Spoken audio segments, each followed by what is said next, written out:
Yes, it is, and we have quorum on the WebEx, so I can give you the 5 countdown if you're ready. Great. Sure. Okay, 5, 4, 3, 2, 1. Over to you, Mayor Stewart. Thanks very much. Good evening, Council. I'm reconvening the public hearing from April 15th, tonight being Tuesday, April 20th. Just want to make sure that you have your videos turned on when possible, so we know that we're maintaining quorum. We're all meeting remotely under Ministerial Order number M192. If our connections are lost during any portion of the hearing, we'll need to recess until the connection is restored. Members of the public can listen to proceedings via the live stream and YouTube link, which are on the live stream, and the addresses are there, and they're tweeted out at Van City Clerk. Video of council members speaking, presentations, amendments, and vote results will be projected to viewers when available. As you know, in-person participation for public hearings is not permitted under provincial health orders, so those providing comments to council will do so by phone, and a moderator will assist in patching people through. So can we have the roll call, please, Clerk? Yes, Mayor Stewart in the chair. Councillor Carr. Here. Councillor DiGenova. Present. Councillor Fry. Here. Councillor Swanson. Here. Councillor Hardwick. Present. Councillor Wiebe has declared a conflict of interest for this item. Councillor Boyle. Present. Councillor Dominato. Councillor Bly. Present. Councillor Kirby-Young. Present. The hearing has quorum, Mayor Stewart. Thanks very much, clerks. Of course, we acknowledge we're on the traditional and unceded territories of the Musqueam, Squamish, and Tsleil-Waututh people, and thank them for having care for these lands and their great generosity to all of us who live here. Want to take a moment to recognize the staff as well, who do a great job day in and day out, and an extra congratulations to our new city manager, Paul Mulcree, who was officially hired today. So thank you, city manager. Before we begin, we have some announcements. Speakers have 5 minutes to make their comments and should limit their comments to the merits of the report being considered, saying whether you support or oppose the recommendations, and if you are a resident of Vancouver. Speakers may only speak once and should follow along on Twitter at Van City Clerks for updates so they don't miss their turn to speak. And any comments and agenda items can be submitted in writing on the online web forum, vancouver.ca/public-hearing-comments. And that link is also tweeted out. Right, so we have a long-standing commitment here to equity, diversity, and inclusion, including respect for all genders. So just to remind council that when addressing speakers and staff, please avoid using gendered honorifics and instead use the first or last name, role, or title of the person who you're addressing. Our role here this evening is to be a quasi-judicial body, which means we're only to consider the merits of the rezoning application or heritage designation. Council members can ask clarifying questions from speakers, including the applicant, or technical advice from staff, but should save debate for after the close of the speakers list and when the report is moved. After hearing from speakers, council may approve the application in principle, refuse the application, or refer the application to staff for further consideration. As a reminder, council, at the hearing on April 15th, we approved items 1 to 3 with no changes, then continued with this item 4, receiving opening comments from staff. We asked questions, heard from 2 speakers on the public body and 6 speakers from the regular speakers list. And Speaker 7 has presented and is, I believe, on the line tonight, so we can begin with questions to the speaker, then to continue with the remaining speakers on the list. I'm just looking here. This is of course, the item we're considering is amendments to zoning and development bylaws to increase social housing in the RM4 and RM3A zoning districts.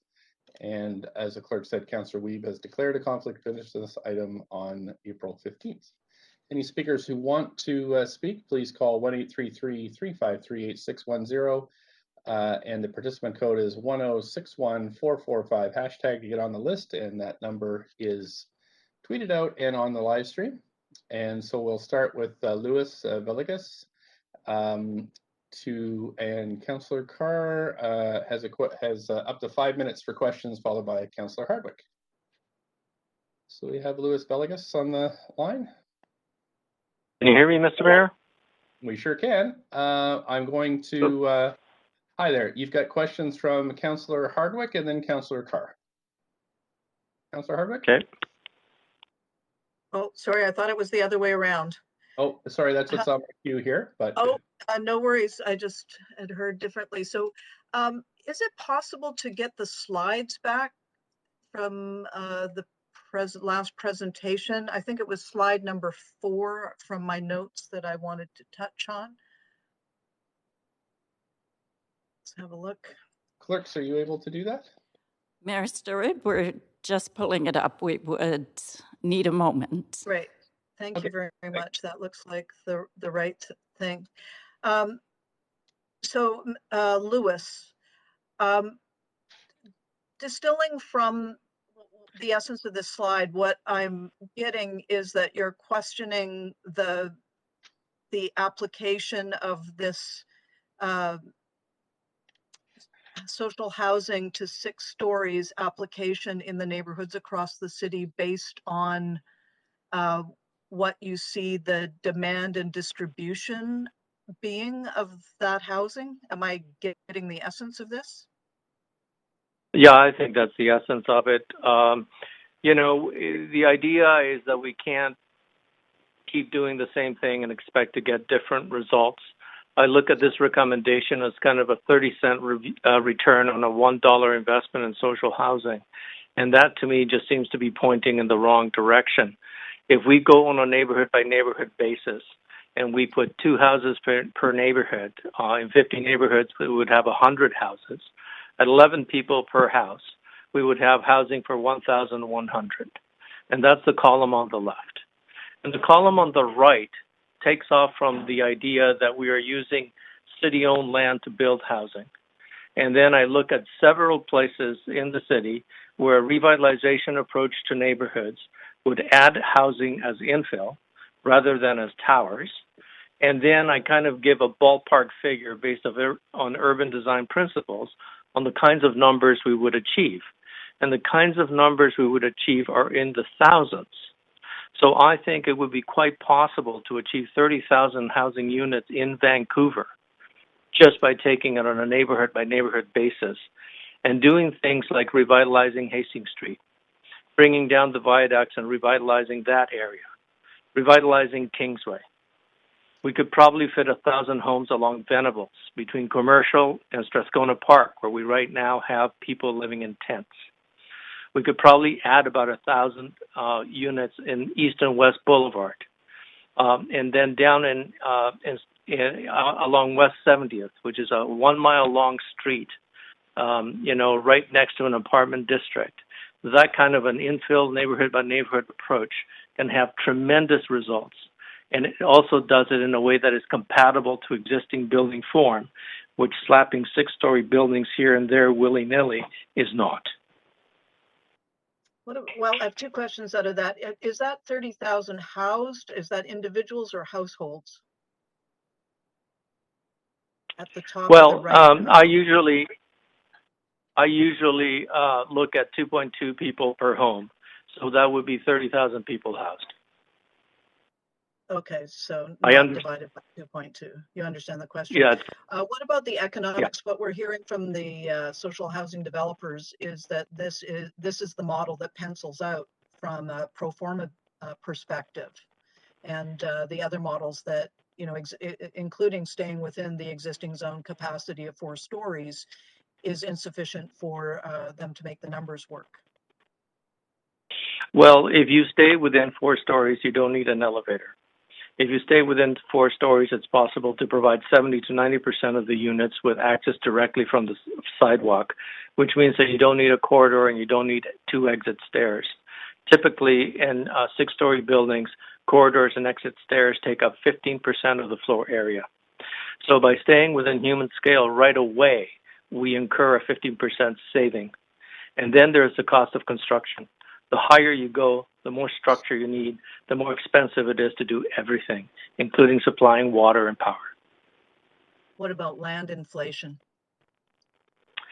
Well, land inflation is, the housing crisis. So, land inflation is land inflation. So the cost of land is going to be the same. By building higher density, we're driving the housing crisis further. We're lifting land values higher in the neighborhood. By keeping housing within the existing neighborhood character, we stop speculation. But I am thinking that we are too far down this road, and to achieve this kind of housing, 30,000, 31,000 people, we're going to have to use city lands. That is the brownfield that exists between the Olympic Village and Canby Street, for example.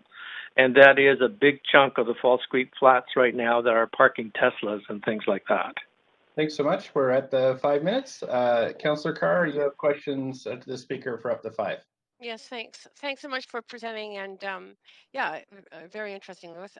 So my first question is really following up from Councillor Hardwick. And you said that it's so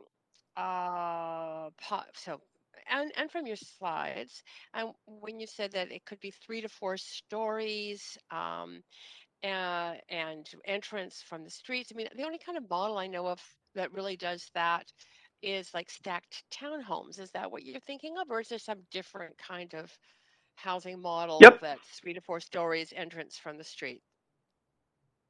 Stacked townhouses definitely achieve that. Row houses in general achieve that. It depends what size of a unit you're trying to achieve. If you're housing, a family with 3 or 4 kids, you can probably do a 2-story unit. A stacked townhouse would be perfect. If you're housing seniors or somebody with some kind of an impairment, then we give them the ground access suites. Okay, so what is the cost per unit, and how do you achieve social housing when you're talking 3 to 4 stories? Potentially model like stacked townhouse. I mean, what is the affordability level there? Well, I only read the front 20 or 30 pages of the staff report, so I don't know if they buried the cost per square foot in the back of the report and I just didn't get to it. But I didn't see a cost per square foot in the housing from the Coriolis numbers. So they just had a blanket number of $5 to $9 million. So on a per unit basis, if you're doing human scale construction without the cost of land, you're looking at about $200 a square foot. And interestingly enough, you're also looking at much smaller companies doing that construction, so that we're actually activating the middle class, the mom and pop shops that are the drivers of employment in our economy. Right. Okay. So, you talk about the kind of construction that you said adds a lot of cost. If it's the 6 stories, what if it's permanent modular housing, which comes in at a far lower cost per unit? Well, I mean, are we talking about the kind of social housing that we've done now, which is those white buildings with yellow and black trim? I've I seen was down. I've seen modular. Yeah, go ahead. No, go ahead. I mean, Yeah, so modular housing can be of a variety of forms. I mean, it doesn't, yeah. And we've had okay. temporary modular housing, but I mean, permanent modular housing is used in, places around the world. It varies, right? It could be wood, obviously. Yep. Maybe there are advantages. I mean, when I was a student, I worked in my summers in a construction company in Vancouver, and was, in the estimating department all the time. There are little tweaks that you can do, but usually it's a building typology. So if you have a 6-story building, that's a kind of a typology, and you're looking at suspended concrete slabs, and that's a huge expense. If you're looking at 3.5 stories or 4 stories maybe, then you're looking at all wood. And unless if there's no parking, there's no suspended slab, and that is actually quite buildable and cheap. Wood prices kicked up 300% recently, so there is a problem there, but hopefully that's going to come down again. And ultimately, we're going to have to do social housing by having government step in and absorb these costs. So if the city provides the land, that's a huge, huge advantage. If CMHC comes in and provides the building, that's a huge, huge advantage. And if BC Housing steps in and provides the operational costs, then we have the deal done. Yeah, I wish we had more city land. We don't have that much. There's, Anyway, we thanks don't need a for your lot. Thank you for your appreciate your question. answers. Thanks. Thanks. Councillor Okay. Kirby on after 5. Yeah, thank you. And thanks for speaking. I just have one follow-up question. You mentioned staying at 4 stories. I believe that would negate the need for an elevator. And I'm just wondering how you deal with accessibility challenges then if you don't have Well, an elevator in a yeah, multi-story building. yeah. You know, the accessibility is going to have to be done by an elevator. But in Los Angeles, they do 4 stories by putting 2 stacked townhouses, one on top of the other. And sometimes the way that they handle a visit from somebody who cannot go upstairs is that there's a common area with a kitchen, and that they just simply have a visit there, and it's on the ground floor. Okay, so you would potentially be housing people by floor based on specific needs then? Is that also what Well, you're I doing? think it would make sense to put the ground floor for people who are that have there are problems with barriers. It would make sense to design housing for people that are in wheelchairs, for example, that are wider than the average 20-foot apartment that we usually put up. Those kinds of considerations are a little bit downstream, but they're real. Okay, I'll leave it there. Thank you. Thanks All so right. much. That's it for questions for you. Thank you so much for calling in again today. Appreciate it. Council, I'm moving on Thank you, Mayor. to, thank you. The next speaker here, just let me get myself sorted out. There we go. The next speaker is Karen Finn. It's actually Finnan. Oh, I'm sorry. Hello, can you hear me? Here. I can. I just have Finn on my sheet, but we'll fit in my apologies, and we can go ahead 5 minutes. No problem. I'm speaking in opposition to the proposed zoning amendment on behalf of the owners of Hands Down Row. We're a 20-unit townhome development at 8th Avenue and Arbutus in Kitsilano. The neighborhood where we live is a mix of single-family and 3- and 4-story townhomes, rental apartments, condominiums, seniors housing, and co-ops. A statement was made last week by a city representative that 3- and 4-story buildings are almost entirely strata projects in Kitsilano. That's not true. This neighborhood has many older 3- and 4-story rental buildings, particularly between Broadway and Cornwall. Kitsilano also has 15 social housing projects. These projects have blended seamlessly into our community because they conform with the existing RM4 zoning and the character of Kitsilano. So Kits is a welcoming community, but one of the reasons that it's such a desirable place to live is that the essential character of this neighborhood has been carefully preserved with the RM4 zoning. We understand that increased density along the Broadway corridor is desirable and appropriate, and it's coming, and we live 1 block off the Broadway corridor. But we're concerned that the proposed amendments open the door to density creep off the main corridor with no consideration of the appropriateness of 6-story buildings in any given location off the corridor. This threatens the essential character of the neighborhood that we live in. I sat through all 4 hours of the meeting last Tuesday, given that I was very close to being a speaker, which was supposed to be to discuss amending the zoning bylaw to allow 6 stories of social housing buildings. And I have to say I was taken aback by all the speakers who were advocating for a proposed amendment of 8 to 10 stories. None of these speakers discussed the appropriateness of a blanket zoning policy across a whole neighborhood. The submissions in favor of the proposed amendment, in my view, illustrate the slippery slope problem inherent in increasing zoning from 4 stories to 6 stories. Then 6 stories becomes the new starting point for developers to argue that they should be allowed yet another 2 stories for economic reasons. It's much easier to argue for an increase from 6 to 8 than from 4 to 8, and before we know it, single-family homes are sandwiched in between towers. The pitch by the pro-amendment speakers for 8 to 10 stories made me think that maybe the correct approach is to amend the zoning bylaw along the corridors, like West Broadway. Perhaps that's where it's appropriate to have 8 stories as a matter of course, and leave the current RM4 story zoning in place for off-corridor areas of the neighborhoods in issue. Towers belong on corridors, not in the middle of single-family homes and 4-story co-ops. Having said that, there may be off-corridor locations in kits where 6-story projects are appropriate. The applicants for permits for such buildings should be required to submit to the rezoning process to ensure community consultation is undertaken to address issues such as overshadowing, traffic, parking impacts. A blanket policy disregards the rights of existing residents in a neighborhood. We have a second concern, and it's the one more pressing for residents of the strata that I represent, and that's the exact scope of the definition of social housing, and that's unclear to us. The summary report indicates at footnote 2 on page 3 that supportive housing is a type of social housing, but that the, quote, focus of the report is social housing. The proposed amendments do not expressly exclude social housing. This issue is of acute importance to us because BC Housing has proposed a 12-story, 140-unit supportive housing tower for the block between 7th and 8th in Arbutus. That project's currently awaiting the rezoning process. So the questions we need answered are, will supportive housing projects of 5 or 6 stories no longer require rezoning under the proposed amendments?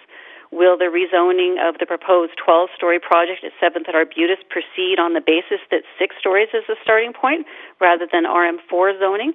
And I'd like to know what the meaning of the phrase deeper levels of affordability means. That was used last week at the April 13th hearing. Is that city speak for supportive housing? So if the proposed amendments apply to supportive housing, they're going to further reduce the already inadequate degree of community consultation that we're experiencing in this neighborhood, and any neighborhood BC Housing has announced supportive housing. We're struggling with a lack of good faith public consultation with BC Housing concerning the proposed project in our neighborhood, and we're opposed to any further erosion of the right to public consultation. Expediency in the approval process should not be the primary consideration when it comes to facilitating the development of social housing. There's a reason why a rezoning process is in place. The city owes a duty to all its citizens to allow their views to be heard on zoning changes to their immediate neighborhood.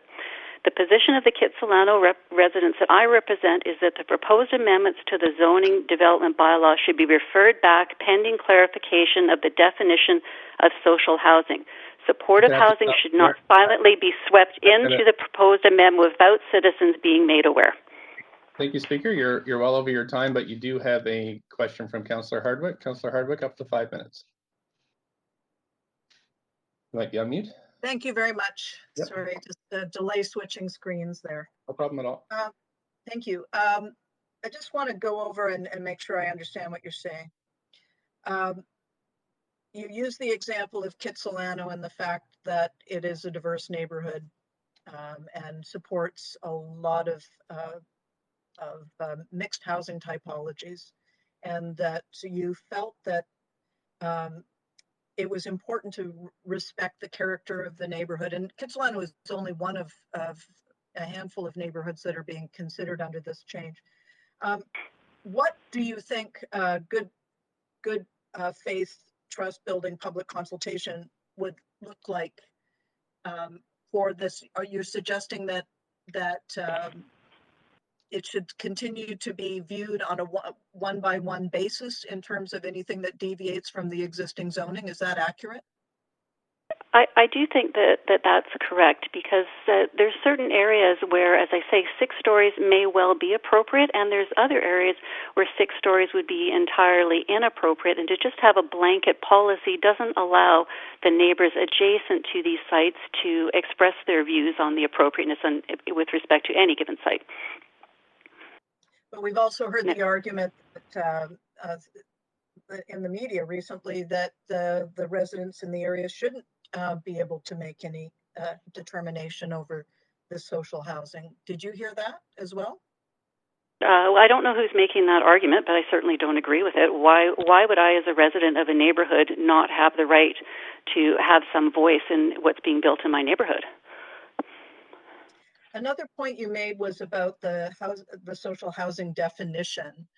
That's something that I've tried to push back and get further delineation around. What is your understanding, presuming you've read this report, of that definition of social housing?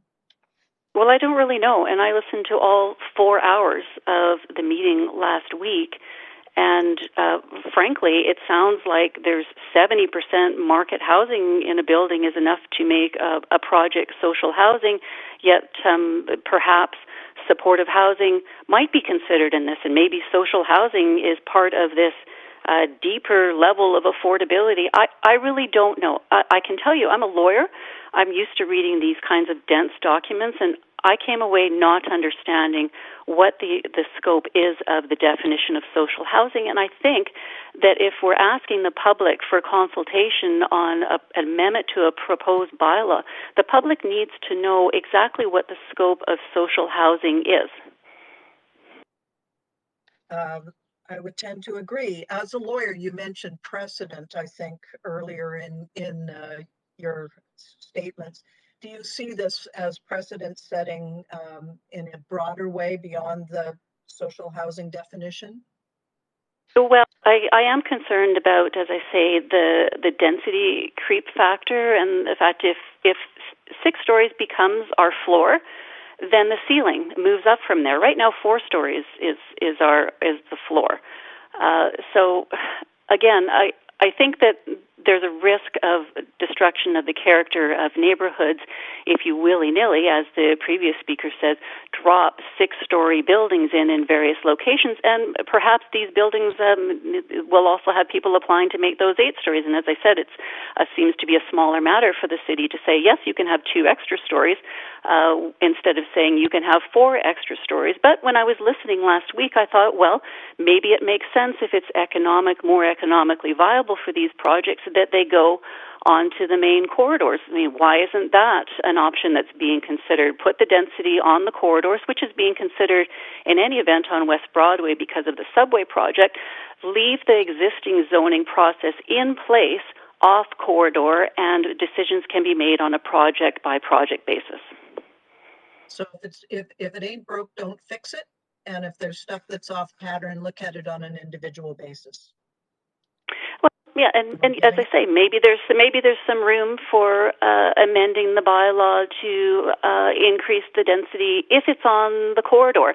And I suspect many people will do that. And in fact, the residents in my building were supportive of a tower being placed at the corner of Broadway and Arbutus. There was an 11-story tower proposed by Bastion, and the city rejected that because it was too tall and is now proposing 12 stories, 1 block away of supportive housing. Thanks so much. We're at the 5 minutes, but you do have a question from Councillor Fry. Councillor Fry? Thank you. Yeah, I want to acknowledge that there is some confusion around how we define supportive housing, or sorry, social housing.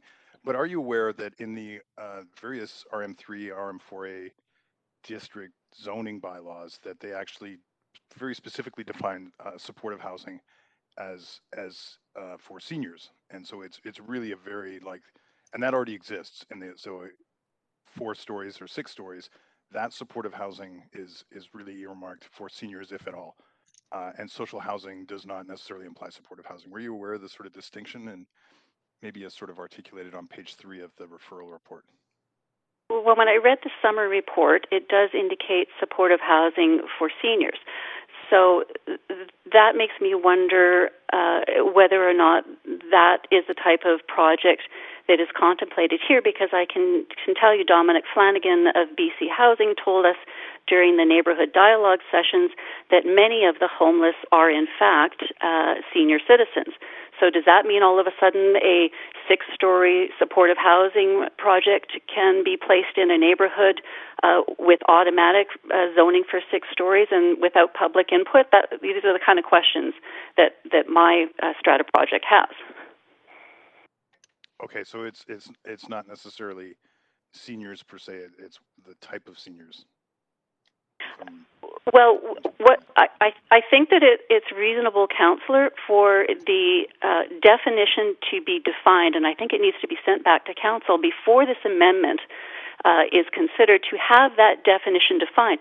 And if, in fact, supportive housing is being swept into this definition, then I think proper public consultation needs to occur. I can tell you that the people in my strata project and the next door project were not aware of this amendment until 2 days before the public hearings last week. And as the previous caller said last week, there should have been a postcard go around to people in these neighborhoods so that people are aware. Most people are not aware. We're all scrambling at the last minute, and we're all surprised, taken by surprise with respect to the proposed amendment.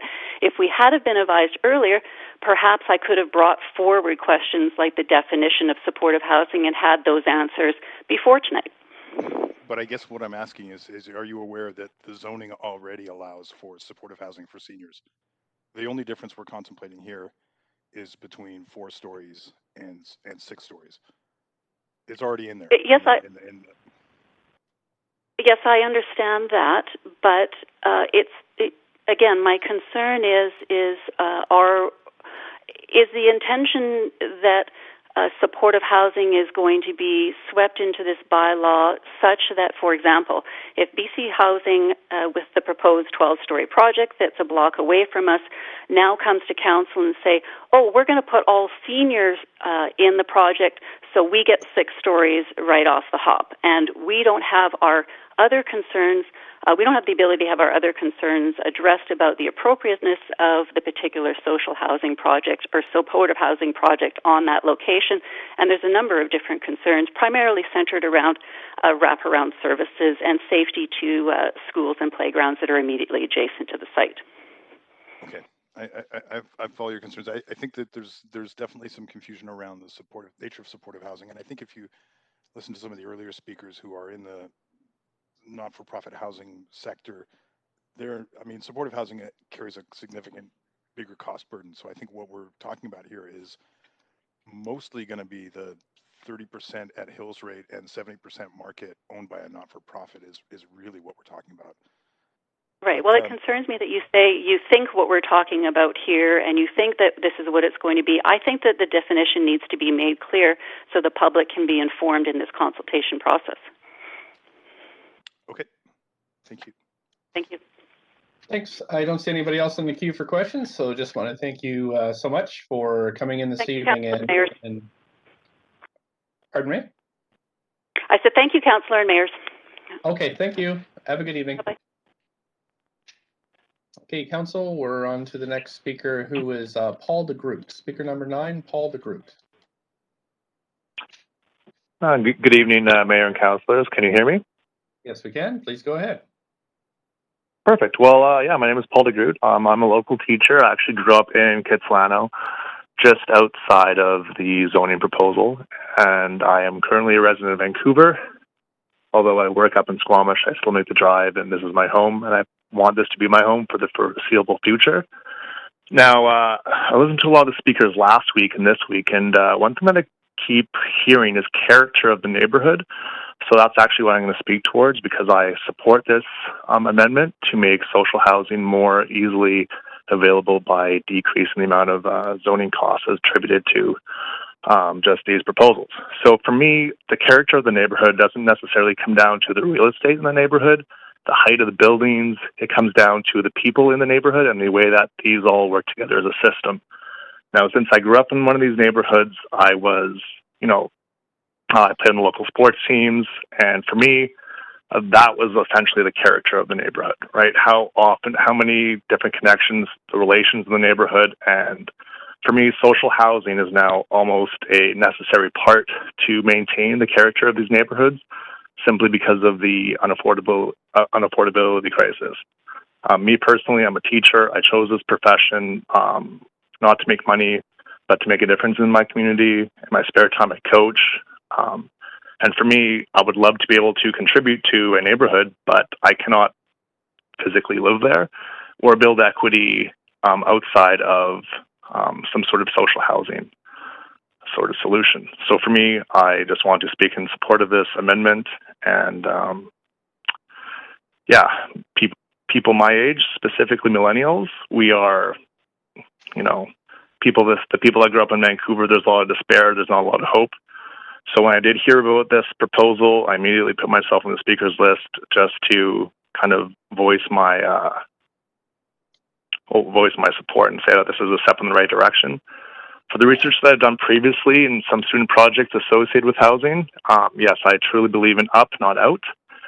now up because of, yes, the inflated land costs that are going to continue to be rising and rising is not something that's going to be going away anytime soon. So being able to take, decrease the overall cost of that land by building up is only environmentally more conscious moving forward, but also it's the best way economically for people in a kind of a limited economic situation such as myself.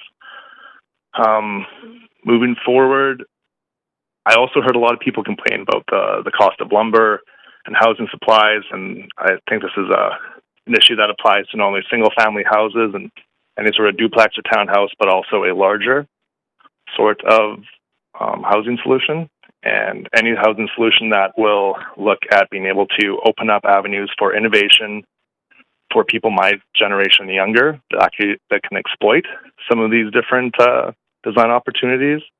This is definitely something that I'm excited for, both as a teacher and hopefully future resident in the neighborhood that I grew up in. That's my piece, and thank you very much. Thanks. You do have a question from Councillor Carr. Councillor Carr, go ahead. Yes, thanks. Thanks so much for taking the time to speak to us, Paul, to group. My question is this. You've talked about living or growing up in the neighborhood and that the people make it, and that height is not an issue for you.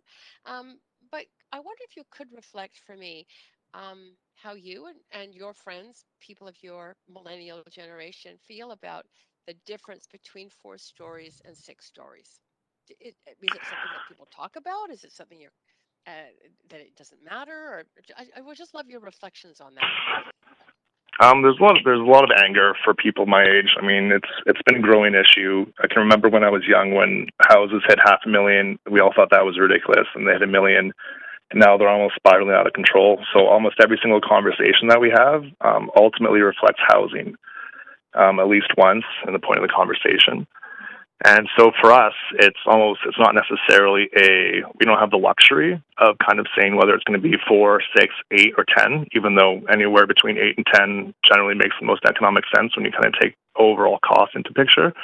So for us, it's more just, we need housing. We don't want necessarily a beautiful view, and we want to be part of the neighborhood and give back to and contribute to the neighborhood that we grew up in. We got plenty of public parks if you want to go get a nice view.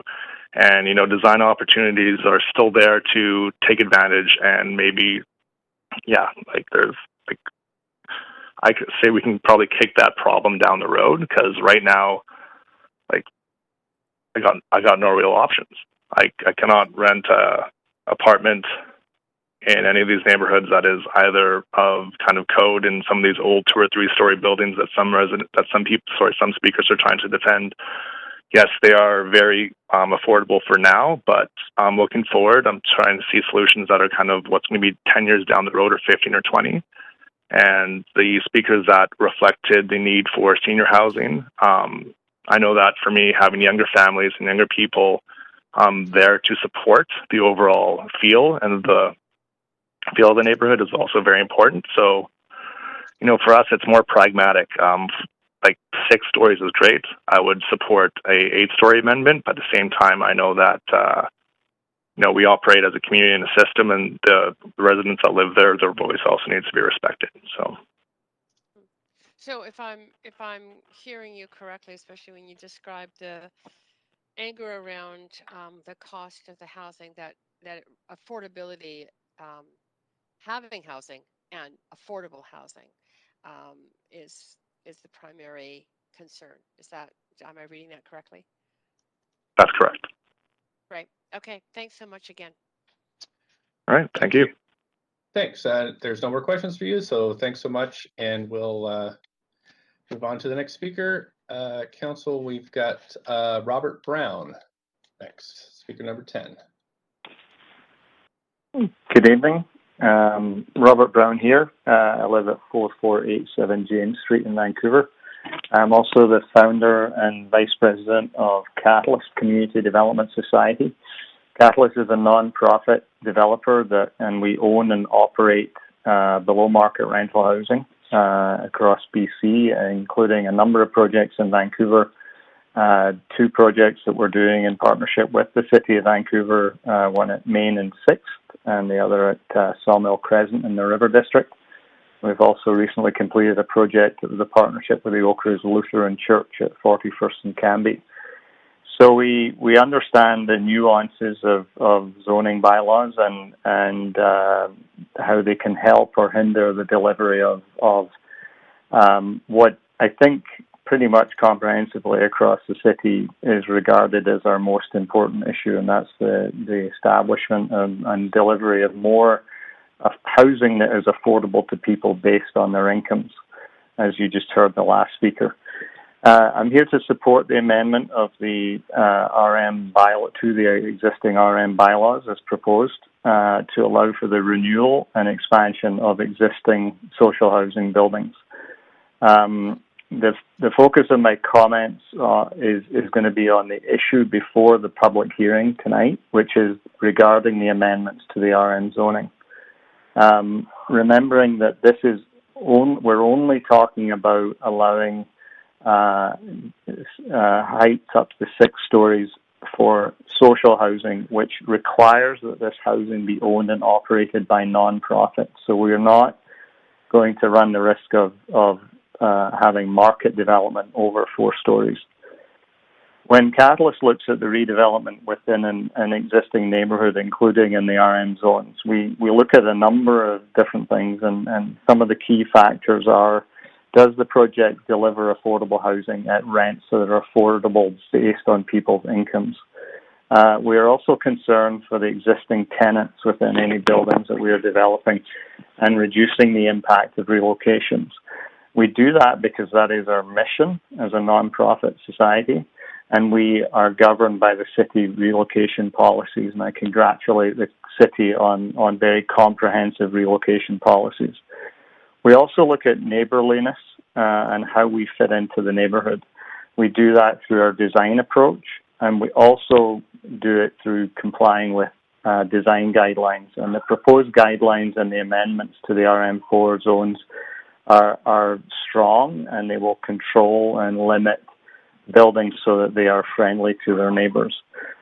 We obviously also look at financial sustainability, and that's made up of a number of key drivers. I'll just touch on some of them tonight. Rezoning has been said, it takes time, and if that need for rezoning can be removed in certain circumstances, then that can significantly improve affordability. It can also guard against rising costs. We can also save money on fees and also on consulting time, holding costs, and loss of income. All of these savings would be converted into affordability in our buildings. It also reduces risk as funders are more able to and willing to fund projects. We're also concerned, obviously, with the relocation of tenants, as I say, because that is our mission. We are in the operation of housing people, not making them homeless. So it's critical to us that we treat the residents carefully and with respect. And part of what we would do in any redevelopment of existing rental, whether it's market rental or below market rental, is to deliver replacement housing at the same rents. That's our objective, and the relocation policies are pretty strong in that area. We also get support from the city in various forms, and that is in the waiver of development cost charges, and in some cases through the CHIP grant. But you can't have a policy that relies on only funding and supporting projects that receive other levels of government funding, because when that funding is not there, these projects don't happen. And we believe that we need a range of different levels of affordability. Thanks so much. I'm just going to interrupt you there. You are at your 5 minutes, but you do have questions. So I'm going to call on Councillor Swanson. Up to 5 minutes, please. Yeah, thanks so much for coming in. I've got 2 questions. My main one is a bit long here. So we've gotten a lot of emails and some speakers who have said that this rezoning would destroy existing affordability of market or non-market housing and replace it with social housing where 70% of the units can be at market rent. So they're afraid that with this rezoning, housing will actually become less affordable. So I'm wondering how you respond to that argument. Yeah. It's a critical question to ask. I mean, obviously, you don't want to adopt policies that are going to be bringing in or resulting in a loss of affordability. But the only a couple of things I can say is that one, that the projects that we have seen and have been involved with that do replace existing rental housing, we have not seen a decline in the level of affordability. And in the vast majority of cases, we've seen the existing tenants being relocated to homes that are at or below the level of rent that they're currently paying. And then we have additional housing, obviously, that's provided on top of that, because that's the whole exercise, is to expand and renew the existing housing stock. And the second part, I think, again, as I mentioned at the beginning, is that this zoning amendment is only in the case of social housing. That yes, I understand there's a much discussion about the definition, but one of the key definitions of social housing is that it has to be owned and operated by nonprofits. And nonprofits, as I say, are first of all not in the business of making people homeless. And they are not in the business of trying to increase rents on people. So wherever possible, in alignment with their missions, they will be delivering greater affordability, and in the process renewing the existing stock and expanding it. Okay, I have one other question, and that is, have you guys considered using permanent modular for cheapness? I was interested in a comment earlier. I've personally been involved in 2 permanent modular housing projects, and those cases have been more expensive than regular construction. And we at Catalyst, we've looked at a number of projects and tried to we have investigated permanent modular housing, and we have not found them to be cost competitive with regular wood frame construction. Okay, that's interesting. Thank you. That's good. Thanks for coming. Yeah. Thanks very much. Okay. Councillor Carr, you're next, up to 5 minutes. Great. Thanks very much. My first question is really around that definition of social housing, which is in the report that you have, and it's a question regarding your own, I guess, experience in this. The definition says that only 30%, that a 30% minimum of the units be at Hills rate, and the other 70% can be even market rent, as long as it's secured rental units. So how important is that definition to you?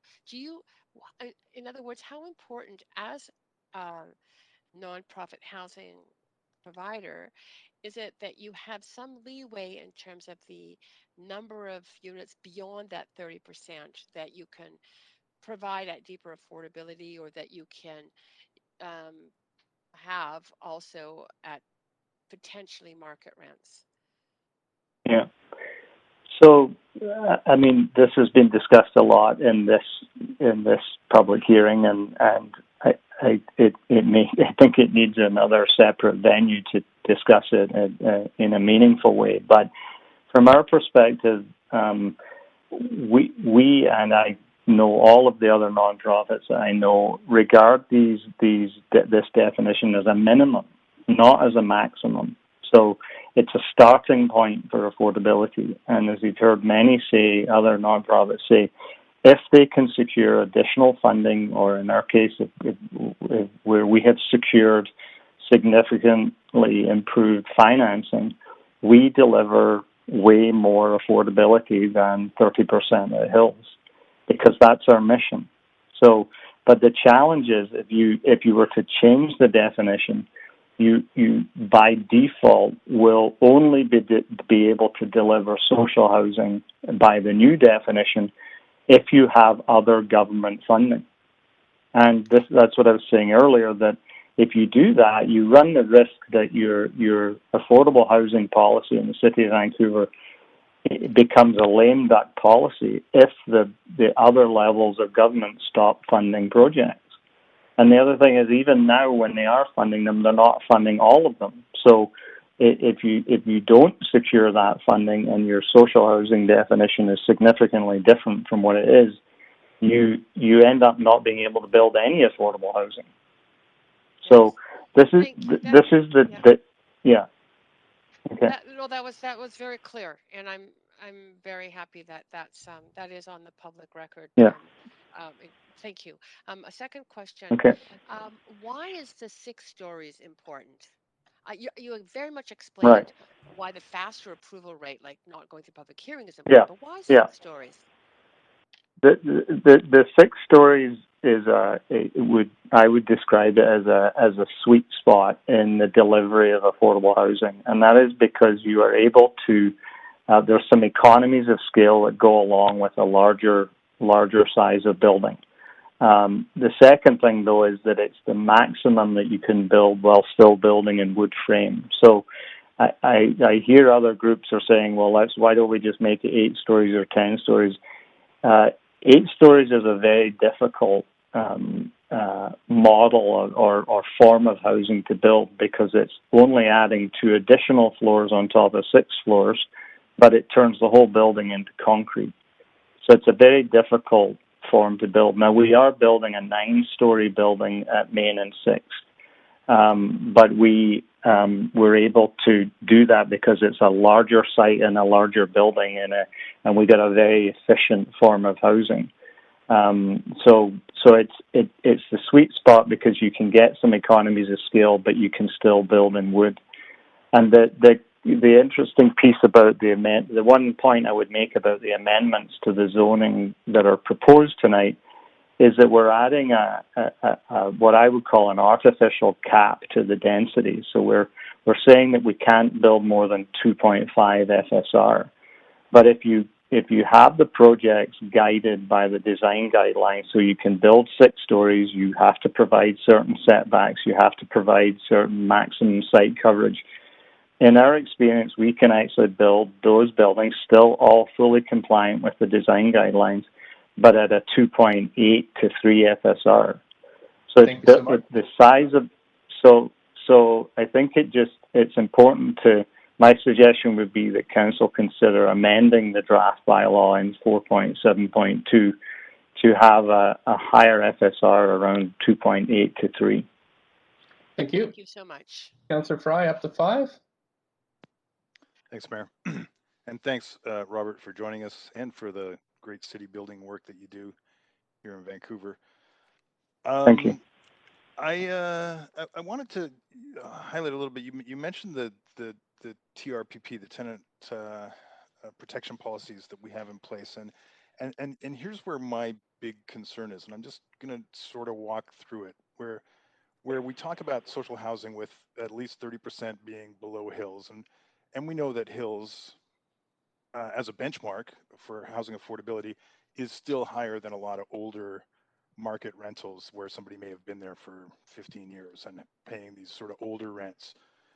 And that hasn't changed. So the concern is that as we potentially see not-for-profits purchasing some of these older purpose-built rental apartment buildings with older legacy tenants who have been there for 10, 15, 20 years, paying old school rents that are significantly below hills as we know them today, that in the event that it's purchased by a not-for-profit, the entire tenant relocation and protection policy it changes. So it goes from being like a 20-year tenure, you'd get whatever it is, 10 months worth of rent in compensation to move. Mm-hmm. That would be completely eliminated if the building was suddenly to be owned by a not-for-profit. Even if it was the same building, the ownership changes.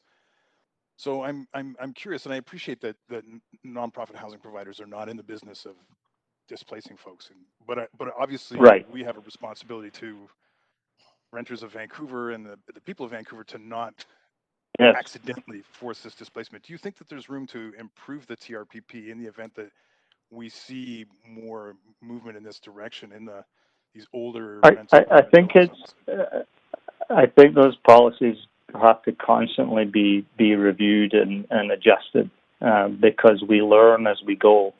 I just haven't seen. First of all, the idea of nonprofits being able to go out and buy rental apartment buildings in the market is, to be really frank, a stretch. I know it's happened on occasion, and we have looked at some, but the projects that I've been involved with that see nonprofits redeveloping their existing buildings, so they're not going out and buying land. They're already hard enough to do and deliver the affordability that we need to deliver. So if you add a completely additional $12 million to buy an existing building, the chances of it actually being redeveloped are minimal. Most of those buildings if they are being bought by nonprofits, are being bought to secure that housing at the current rates, as opposed to what happens when market developers and investors buy them. They get renovated and the rents go up significantly. So I really don't think it's an issue at all, and it constantly, you have to keep your eye on it and adjust your policies accordingly. And I think if it does become any kind of problem, then look at the tenant relocation policies and adjust them to protect those tenants. All right. Thanks, Robert. Thanks. Councillor Hardwick, up to 5, please. Great. Thank you very much.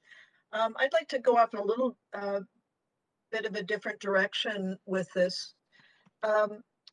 When you're looking at the land values of properties that you're developing under the social marketing, the social housing definitions, when you take a property and you go from 4 to 6 stories in terms of the zoning, what does that do to the assessment of the value of land and its calculation at highest and best use?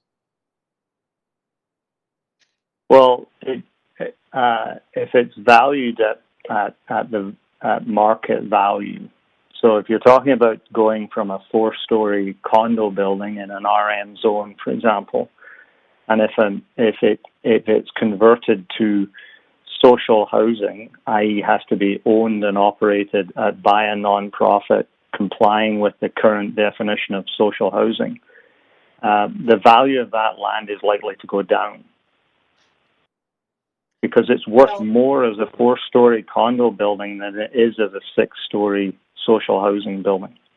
Well, I know that. We've done the math, and that's at the crux of the matter for me. What I'm interested in is land inflation and its impact overall in the inflation of land, and therefore the affordability crisis that we find ourselves in. So at the heart of my question is, if you've got a piece of land, whether it's brownfield or whatever you're looking at, imagine a scenario where you're going into one of the neighborhoods and you're looking for a piece of land that would accommodate 6 stories under this rezoning as opposed to 4 stories under the current zoning.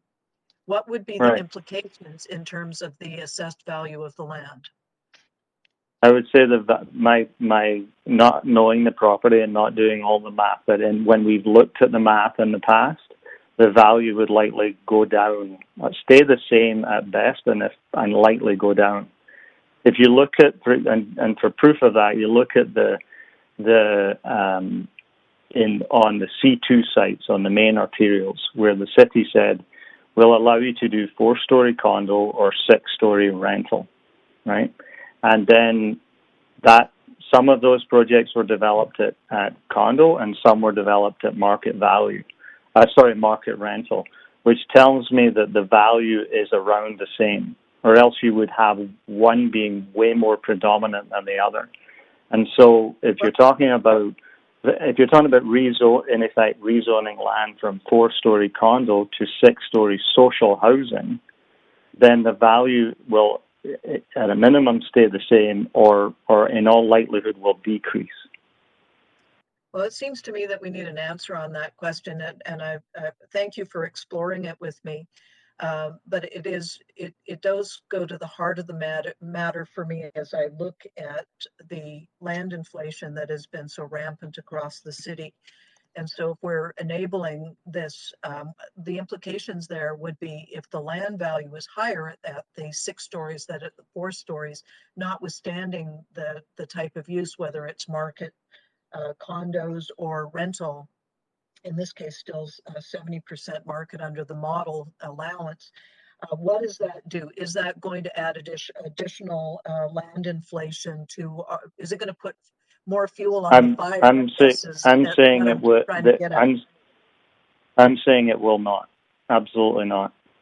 And because the value of the land is predicated on what you can put on it. And what you can put on it is not just how many square feet you can build, it's what you can do with those square feet that affect the value. So if you, for example, if you have a 4-story condo building, if you make that a 4-story market rental building, the value goes down.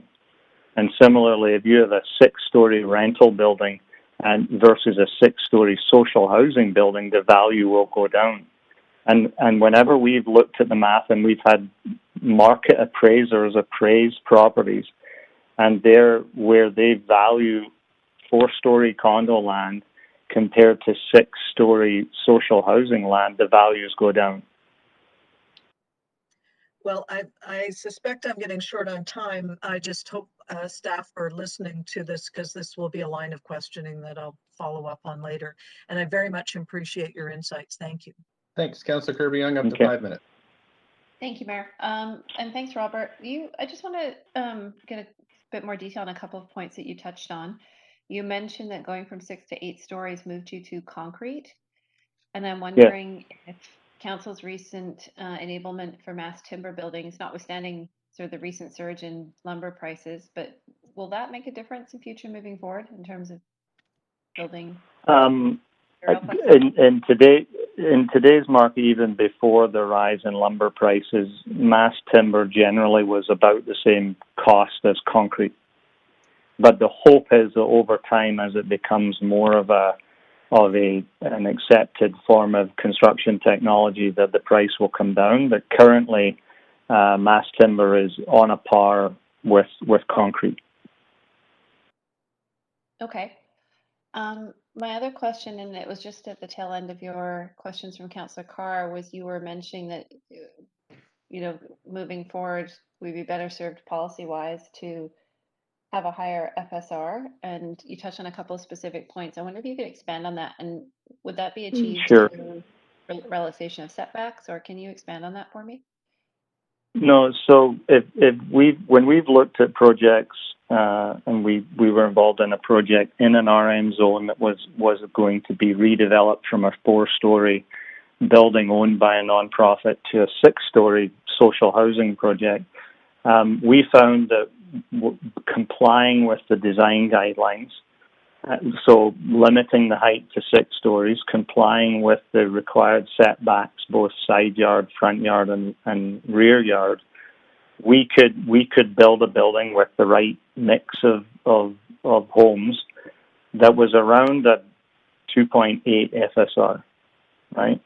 So, but this proposed amendment puts just a fixed number on FSR. So the problem with that is that you're actually leaving affordable housing density on the table, while, but not because your building doesn't comply with the guidelines, right? So I think it's important to, like in this amendment I noticed in the report, references this 2.5 FSR came in part from referencing a 2.4 FSR in Grandview Woodlands.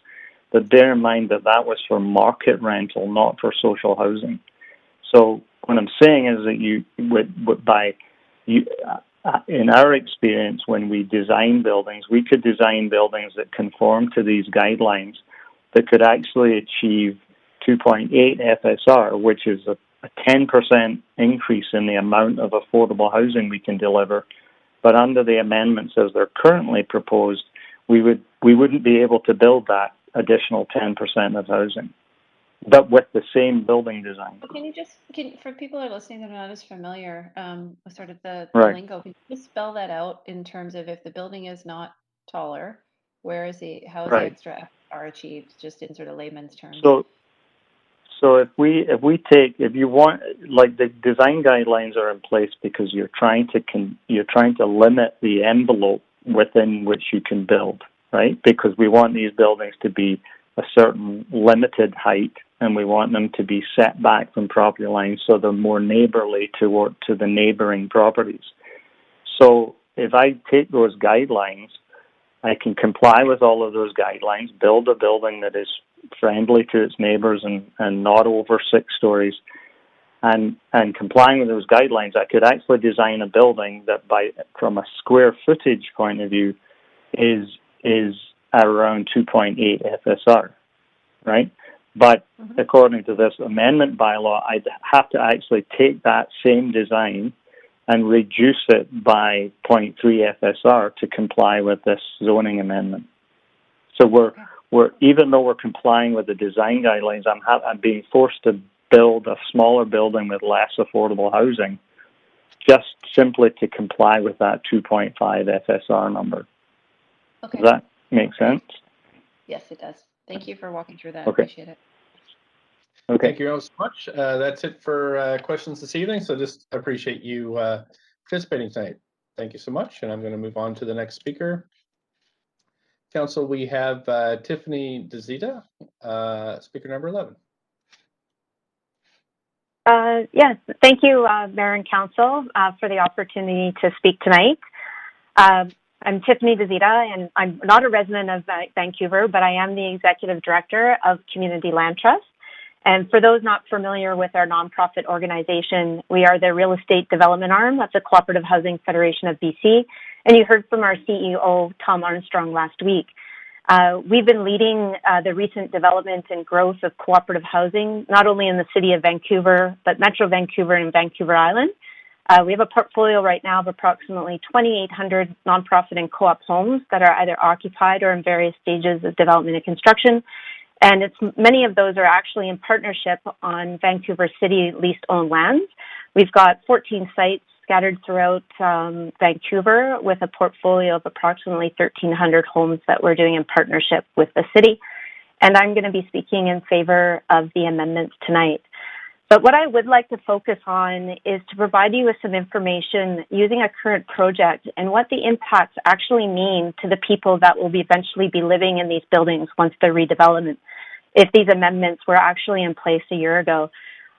With this project example, I do want to emphasize that the process to date with the city staff has been one that has been very supportive and productive, and we're even partnering on the CHIP program. But I felt that it was valid to actually show you exactly what an amendment like you're considering tonight could have on the impact of not only just the building, but the people that will be living there. So this project is the Aaron Webster redevelopment that is currently going through a rezoning at 1885 East Pender, and it's located in the Grandview Woodlands area. It's currently zoned RM4. In a few weeks, you will see this project come forward for a public hearing, and you'll see firsthand the type of housing that could be subject to these amendments. And it's important to recognize that the elimination of a public process or going to extra height associated with the rezoning is not actually going to impact the quality and design of the building. So just over a year ago, we submitted our letter of inquiry to the City of Vancouver and have spent the past year going through the rezoning to take the existing building of 31 homes and add an additional 33 homes for a total of 64 in a 6-story wood frame building that conforms to the density that is permitted under the neighborhood plan. That is doubling the previous number of homes that is on this property. So over the past year to when we're going to reach the stage of development permit in a couple of months, the project will have incurred costs of just under $500,000 that are directly related to the rezoning process. And then over this time, you've heard others speak about this, but we're facing interest rate increase that have shifted upward pressure and creating a reduction in borrowing power of approximately $700,000. And we're facing record highs in the wood escalation and other construction cost increases that are north of about $700,000 on the project as well. So when you combine the escalation of costs, the rezoning period itself, and the reduced borrowing power, this has a $1.9 million negative effect on 64 affordable homes. And then if you translate this impact in relation to rents, so the people that are actually, that lived in these homes beforehand and will be moving back to the new building, this actually increases the average rent by $2,100 per home per year, or $175 per month. This is an increase to households that are making less than $42,000 per year on average. That's 5% of gross household income that can be attributed to the municipal rezoning process. Also, it has added a full year to the timeline to deliver these homes that are much needed. This is a big impact for the community housing sector that struggles every day, even with no land costs, to find ways to add new homes to a supply that doesn't even meet a fraction of the city's need. This project was also fortunate enough that we were able to provide safe and secure affordable housing at their existing rents for all the members of the co-op at a property we leased from the City of Vancouver at 95 East 1st. So in 2018, we were actually able to move all the 31 households as a co-op and as a group into a brand new building. And because we're part of the community housing communities and not just the landlord, the consideration of displacement is really at the forefront of our redevelopment plans to mitigate the financial but also the social impact on the residents. And that can actually, and all of these extra initiatives that are needed can actually increase the project costs, which will put pressure on pushing the rents into taking away the affordability. So although that our site that we're currently going through a rezoning at the City of Vancouver is not going to benefit from these amendments if they're approved by council, there are many more nonprofits and co-ops that will probably consider redevelopment over time. But every tool that is made available to the community housing sector is actually put right back into the affordability of the homes that we provide.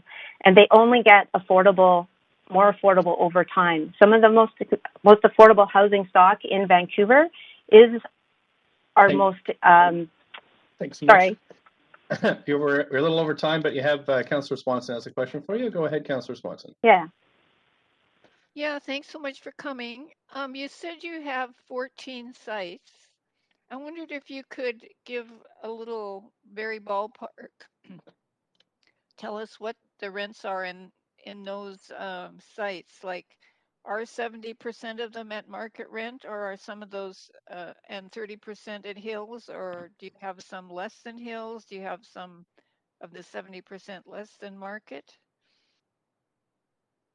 Yeah, so we have a range of affordability, and the 30% of Hills is really like what Robert had mentioned before is our baseline. So that's the minimum that we achieve. And within that, too, we have shelter rate. We also have a lot of the projects that we're working on that are in partnership with BC Housing. So you'll have 70% of the homes that will meet or beat the city's definition of social housing as well. What does that mean?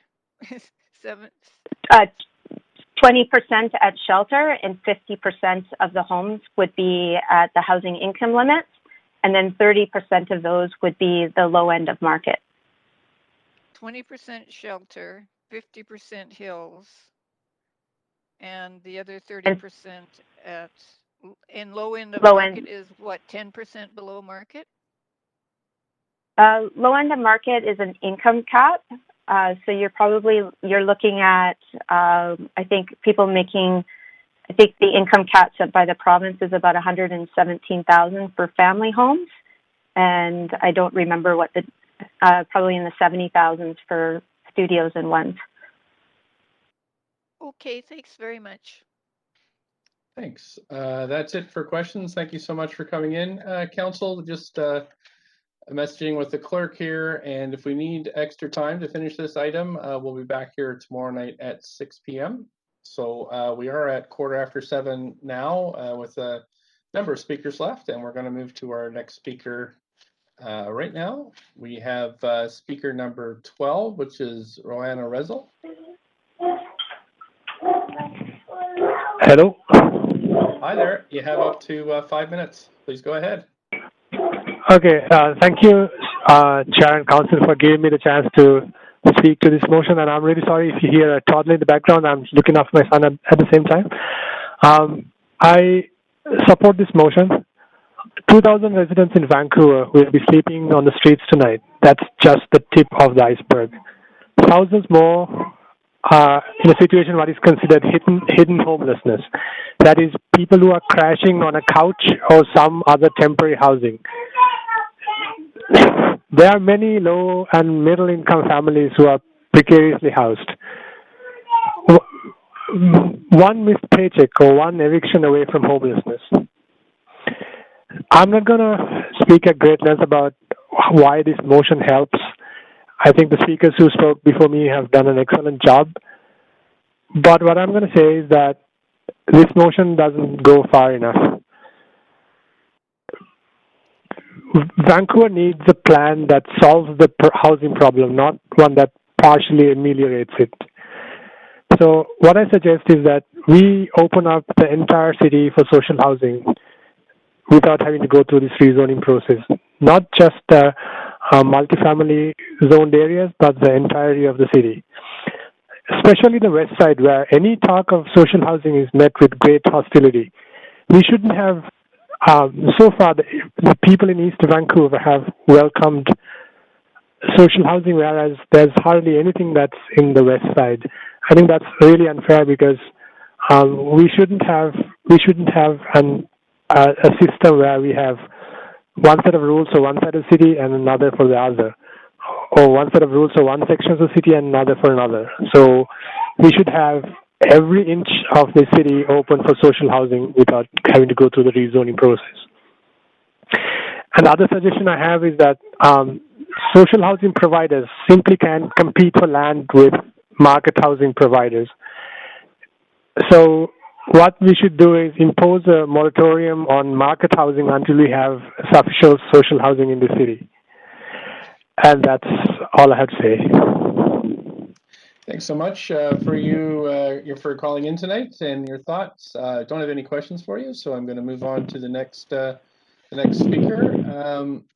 We have speaker number 13 of 27, Jordan Hankinson. Hey, thanks for letting me speak. I strongly support the new... Oh, can you hear me? Yes, we can. Please go ahead. 5 minutes. Oh, great.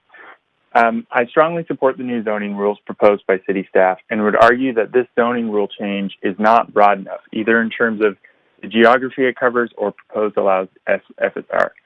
The city has made extensive plans to make housing more affordable in Vancouver, and these plans are failing by every measure of affordability. The city's plans include the 10-year affordable housing plan, the Housing Vancouver strategy, and your 3-year action plan, amongst others. The city has also detailed the urgency of building new housing to achieve important social equity goals. But yet, despite all of this overarching policy goal making and detailed report writing, individual housing projects aligned with these policy objectives face massively ineffective, time-wasting consultation processes and nitpicking by members of the public, and specifically this city council. As we heard so clearly last week and earlier tonight from the experts in nonprofit housing development, these endless consultations add to the cost of new housing and delay new housing coming online in the middle of a housing affordability crisis that is more acute than it's ever been. We elected this city council to enact policy and see those policies through with staff. We did not elect this council to set policy and then subject those same policy decisions to endless public consultation and navel-gazing by obstructionist residents and councillors. As an example, the process this council went through with respect to 3084 West 4th should be deeply embarrassing. This was a 6-story, no-brainer affordable housing project on an arterial, and a number of councillors thought it was more important to opine on facade choices, sidewalk shading, vegetation, and concern over how much profit the developer would get than to just build the housing that we so desperately need. I would argue that while this proposed... Speaker, I just remind you to stick to this project and just to be careful not to impugn any of the motives of any councillors or speakers. Yeah, thanks so much. That's totally fair. Okay. I would argue that while this proposed zoning rule change is great, it also should be extended to projects that meet the MERP requirements and other initiatives for density that will be affordable to people who live and work here. The anticipated uptake of this rule change by nonprofit and co-op developers that was outlined in the staff report does not inspire much confidence that housing will actually get built under this rule change.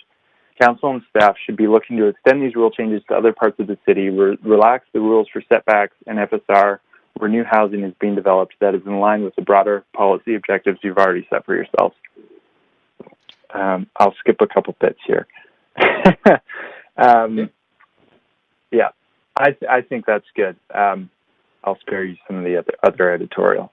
Thanks for listening. And, our family lives in East Van near Commercial Drive currently, but like so many other young families, we've been priced out of Vancouver, and we're actually moving next month out of the city. And so I care really passionately about this.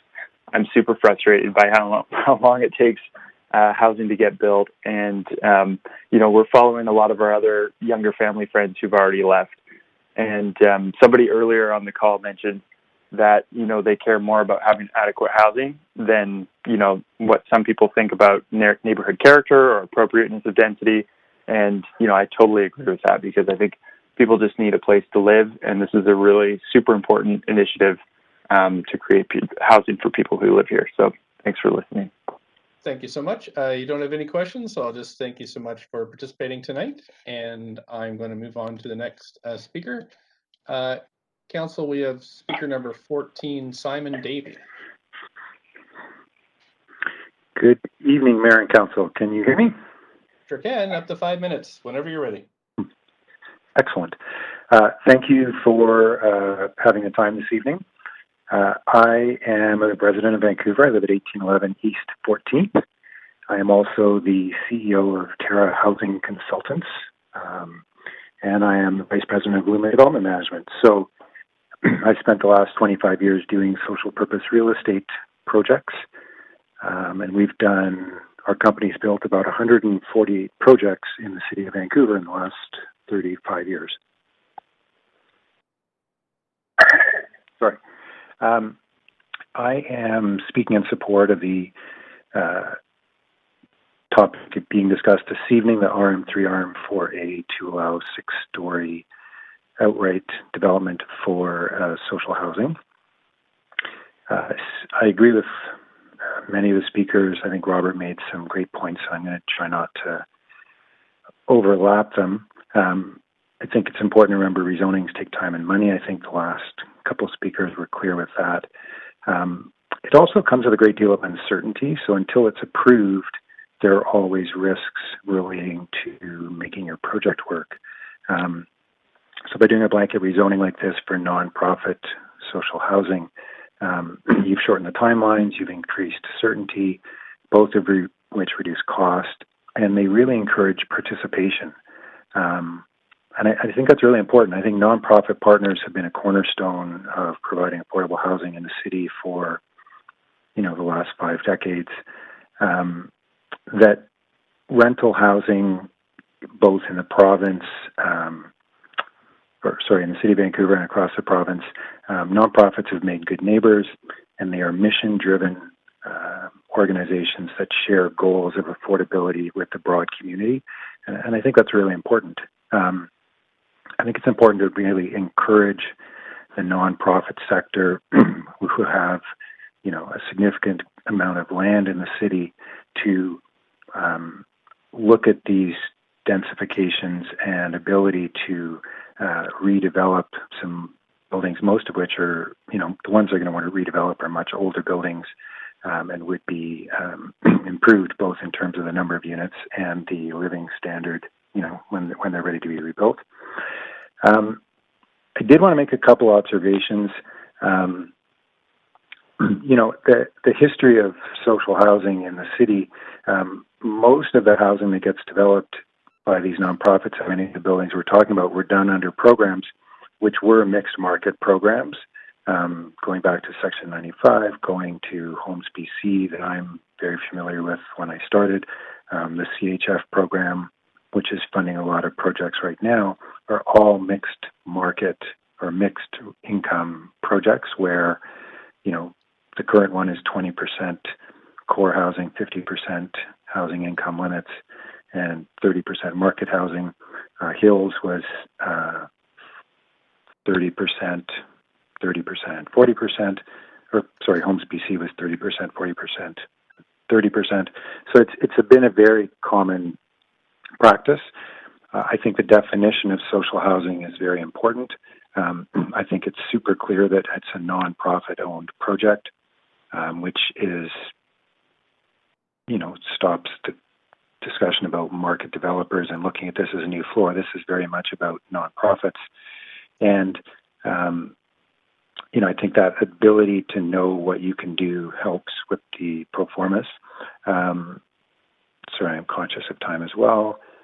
I wanted to comment that core housing, just so we're clear, even if there's no capital costs whatsoever and no debt, core housing costs money every day. So the rents that come in don't cover the operating cost of those units, so they all need subsidy from somewhere. The housing income limits units, if I was to just sort of generalize a non-specific building, a Hills unit needs about 60% equity and free land to work. So it can only carry about 40% debt. And so most Hills units, Hills units aren't supporting core units. You need those market units to support core units and Hills units, or you need those government programs. And the government programs are competitive. They're put out for the entire province. So in order to attract those dollars to the city of Vancouver, we need to make sure that we're as competitive as possible. I think this rezoning or changing the zoning to allow 6 stories directly and not having to go through rezoning for nonprofits does bring more certainty to those projects, which makes them more competitive, which hopefully means more of those dollars can stay in Vancouver that become available. Thank you. That is the 5 minutes, and just wanted to thank you so much for calling in, and don't have any questions for you this evening. So I'll just again thank you, and I'll be moving on to the next speaker. Thank you so much. We have speaker number 15, Tracy Main. Hello, Mr. Mayor and councillors. My name is Tracy Main, and I am a resident of Vancouver. I am here on behalf of the Strata Council for Strata BCS 3183, which is also known as Canvas. Our Strata Council has submitted a written letter to Council after we became aware of the public hearing and the proposed amendments to the zoning and development bylaw. We rely on the content of our letter. Our reasons for opposing the proposed amendments to the zoning and redevelopment bylaws are twofold. First, our neighborhood was not provided with notice or consulted regarding what is a significant change in potential development in our area. Although our community is highly engaged in the many development issues in Kitsilano, including the Broadway plan and the proposed 140 units of supportive housing being proposed by the city and BC Housing at 7th, 8th, and Arbutus, we only learned of this hearing from a Georgia Straight article on April the 13th. On its face, the amendments will immediately allow for buildings that are essentially twice the height of most other buildings in the neighborhood. These developments will be able to go forward without any rezoning application. In light of this, the community should be provided with a more fulsome opportunity to consider and understand the impact of these amendments. Secondly, the proposed amendments are being made to facilitate the construction of social housing around Vancouver, but the definition of social housing in the city's own zoning and development bylaws has not been defined consistently or transparently. We understand that based on a motion brought by Councillor Fry on May 26, 2020, and approved in an amended form on June 2nd of 2020, the city staff were to study the definition of social housing being used by the city and instructed to come up with a new and consistent definition. As far as we are aware, that has not yet occurred. In light of this, we don't see how the council can vote to approve something that they have agreed is unclear and non-transparent. In light of this, we are opposing these amendments in their present form. We ask for these amendments to be referred back until the definition of social housing has been clarified so that those of us in the community and you yourselves can have a better understanding of what is being considered and the potential impact on our local community. Thank you so much for your input. I don't see any questions for you, so I'm going to move on to the next speaker. But again, thanks so much for participating this evening. Thank you. Thank you. The next speaker, speaker number, actually, Council, you know, it's 7:30 and my legs are going numb, so I think I just, if we could take 5-minute break and just stretch. We've gone an hour and a half. After the 5 minutes, we'd come back to Colin McGrath, who's speaker number 16. So 7:30, we'll come back at 7:35. Thank you, Council.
Wait until people get situated.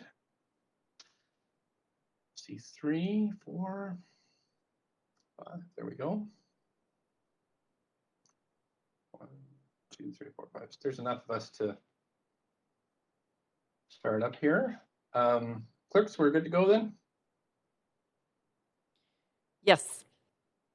Great, thank you so much. So we're on to speaker number 16, Colin McGrath. And Council, I had some content that was I requested to share. I'm just wondering if that's possible, perhaps, on track. Sure, I'll check with the clerks. Clerks, do you have the presentation? Yes, it's just coming up on the screen. Okay, thank you.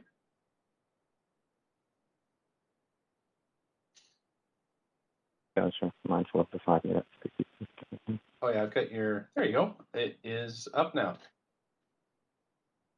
Great. Thank you, everyone. So really quickly, just a couple of slides just to keep me on track. And this is the agenda that I had. I wanted to introduce myself first. My name is Colin McGrath. I'm a resident of Vancouver. I actually live in an area with co-op and social housing right behind me, my friends and neighbours. And I'm speaking tonight not on their behalf, but also based on feedback that they've given me as well around some of the concerns and items they have with this proposal. But I'm also, just for what it's worth, I actually was personally raised in social housing, so I'm obviously a big proponent of it. But in this case, I'm proposed to this amendment. And next slide, please, if we could. I'm just got a lag on the slides. So I think a couple of key points from previous speakers and some of the discussion that I've been having. Firstly, I think I saw the city proposal discussing the survey where 90% agree. I agree as well, but I don't think that the nature of that survey implies that 90% who agree with the need for more social housing, which is critical in the city, necessarily would agree with this amendment and how it's proposed and tabled. This proposal only accounts for less than 35% of all the social housing sites in the city that lie in these RM4, RM3 zones, less than 35%. So there's 65% of social housing sites that are not covered by this. And, I mean, the goal should really be to target 100% of those social housing sites. This does not accomplish that. As well, we've talked about it a bit, so I don't need to go into it anymore. This definition of what is social housing, where 30% of the site is actually lower cost rentals, below the hill standard, and everything else can be market. I think that's concerning, and I think that definition does need to be validated before this table gets, before this amendment gets tabled.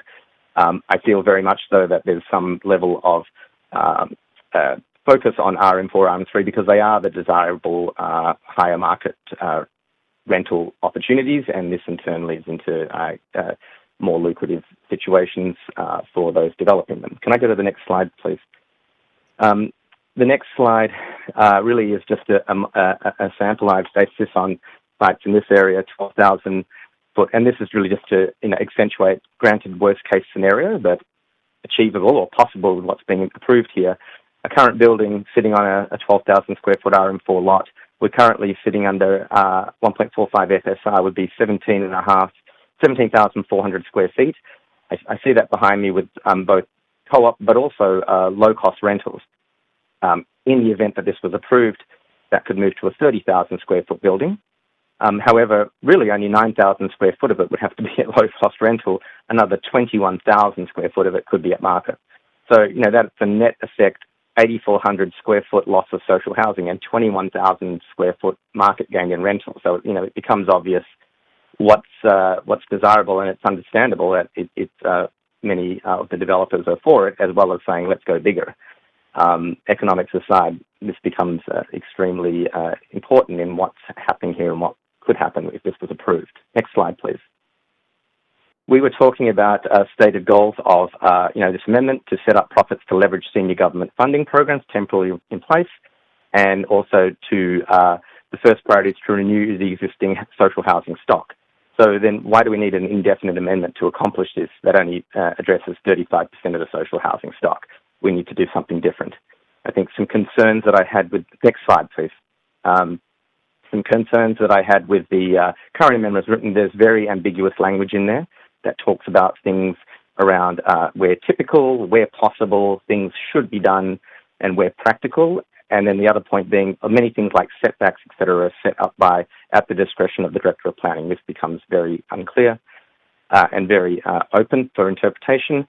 The ambiguity of the 30% social housing is the other matter. And then we've also seen in many other cities around the world, non-profits growing out into development, increasing cash flow, but also increasing what's happening with property prices because they're acquiring new properties. My last slide, just mindful of time.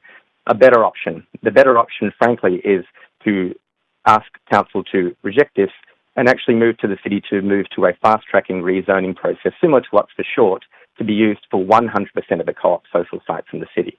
This would ensure that, it's focused across all of those sites, not just 35% of them, and also would be something that could be modified and adjusted, especially as we see changing data from COVID and what the need will be for co-op and social housing, which is dramatically changing. So I've seen 2016 data being presented, but, we all know, given the last year, the profile's changing, and I think that this gives us the option to adjust appropriately at that time.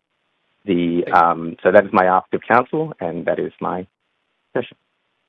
Thanks so much. I have a question for you from Councillor Hardwick. Councillor Hardwick, please go ahead. Thank you. I'd like to go back to the slide, if possible, that showed the breakdown of square footage in the scenarios from the existing building and proposed. And I know it was just a scenario, but I was hoping we could go back and look at that. Yep. Can you put that Clerk, slide? if possible. Okay. It's up now. Oh, okay. Sorry, I gotta switch views here. Thank you very much. So what you're saying here, the crux to this, nonprofit housing buys or has an existing property with 17,400 square feet existing. So the idea is then they then come in and say, under this amendment, we're going to blow it up to six stories, and we're going to add another.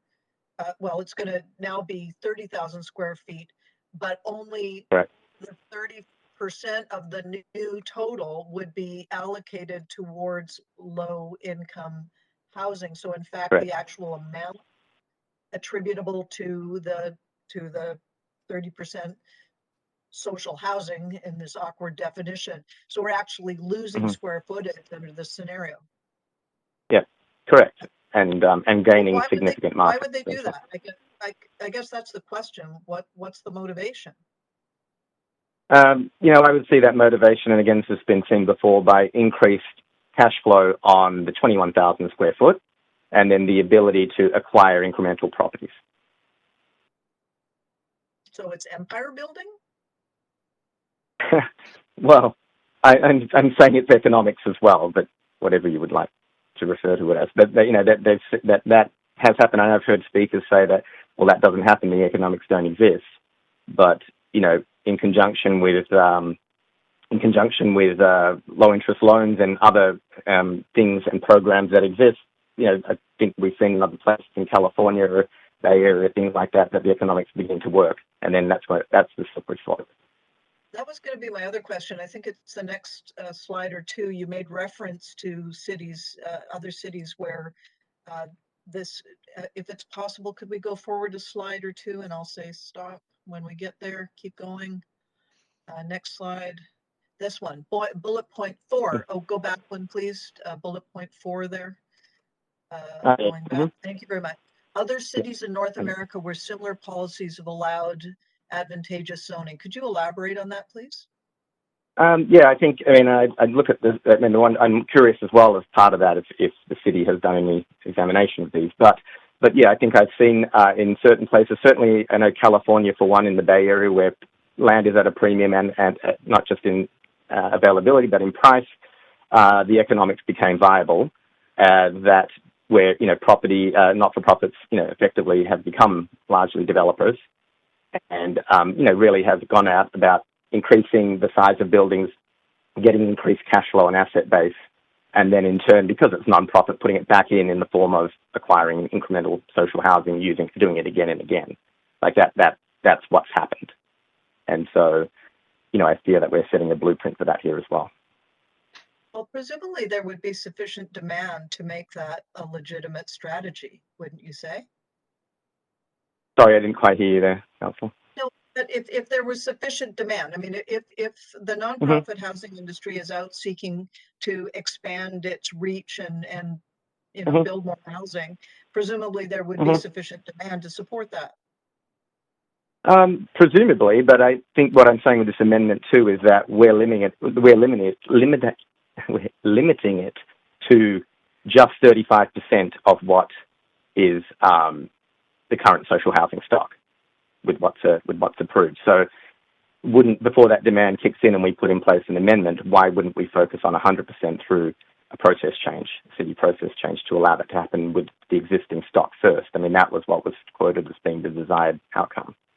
But before we get to that in the RM4 areas and these more desirable areas, what about all the other housing stock that's excluded by this amendment, the 65%? That isn't counted in this approval. Just 10 seconds left. Well, certainly food for thought. Thank you very much for your input. Appreciate it. Thank you. There are no questions for you or more questions, so we'll just thank you for participating tonight, and I'm going to move on to the next speaker. We've got, let's see here. We have Anthony Cotter, speaker number 17. The speaker number 17 has withdrawn, Mayor Stewart. Thanks very much. We have speaker number 18, Michelle Hoare. Thank you very much. Can you hear me? Sure can. Up to 5 minutes whenever you're ready. Okay, thanks very much. Good evening, Mayor and Council. My name is Michelle Hoare, and I'll be speaking in support of this amendment. I am a resident of Vancouver. I'd like to tell you a bit about myself so you know where I'm coming from. I've lived in Mount Pleasant as a renter for 18 years now, right in one of the RM zones affected by this amendment. I now have 2 kids, 9 and 13, who attend Simon Fraser Elementary. My partner owns and operates a retail business on Main, and I work as a consultant from home.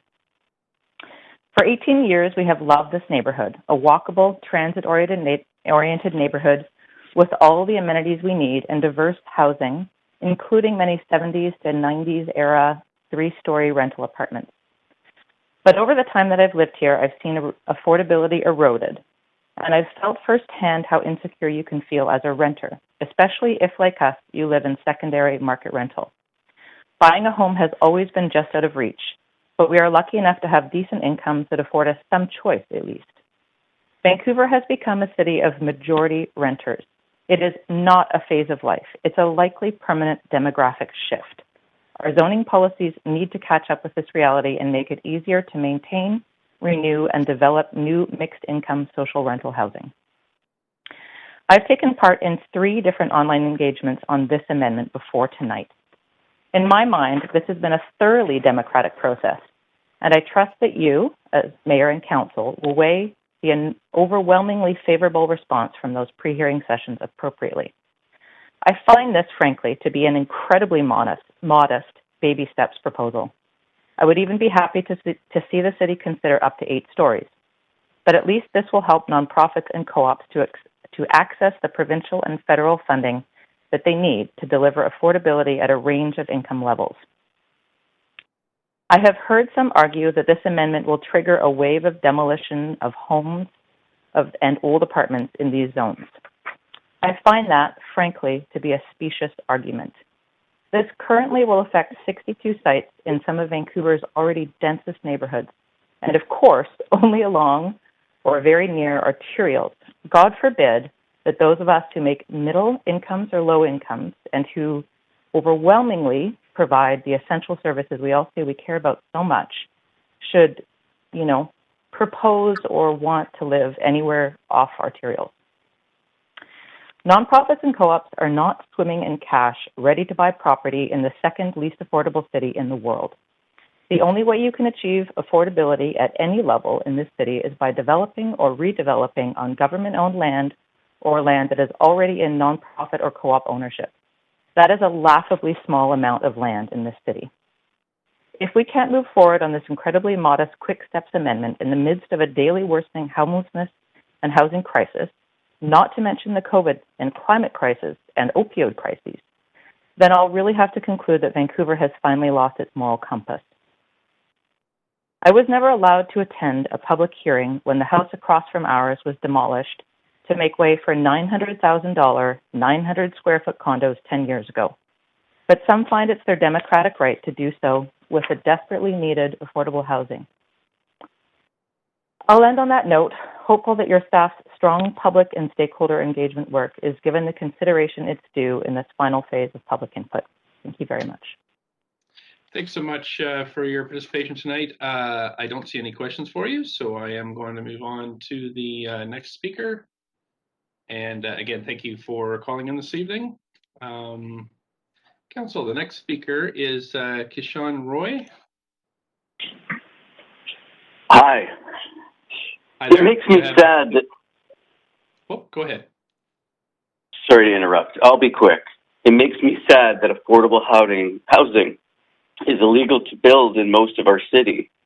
In cities all around the world, people are trying to untangle a web of zones that were designed to exclude affordability and diversity. And the angriest voices attract the most attention. I don't want to be one of those angry voices. Some people call that neighborhood character, but I think it shows a lack of character. Character comes from what you build, not from exclusion. Character comes from who you welcome in, not who you zone out. When for-profit developers come before the city, you demand they add some affordable units. But when nonprofit developers come before the city, they're asked to cut entire stories of affordable units. It's a bit backwards to me.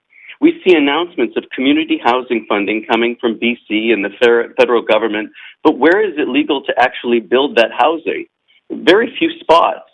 However, in this motion, with this situation, your city staff are recommending we allow some. The higher these buildings are, the lower the rents will be. I recommend that you upzone these sites to at least 12 stories and an FSR of 4 or 5. The biggest urban planning challenge we have today is how to build affordable homes in sustainable communities that are connected to each other. This motion meets that standard. These are nonprofit homes near SkyTrain lines and built to modern green standards. Much of the antiquated zoning that exists today was designed to keep people out of color out of some of these very neighborhoods, and in some cases their races are specifically excluded. When this land was taken from Indigenous people, the reason given was that it wasn't being used for its highest and best purpose. How ironic that the same institutions that took the land now want it to be used for its lowest and worst purpose. What is a higher or better purpose than this very housing you have the opportunity to help build today? Why is it legal to build a castle, a new one, in the middle of the city, but it's not illegal to build affordable housing?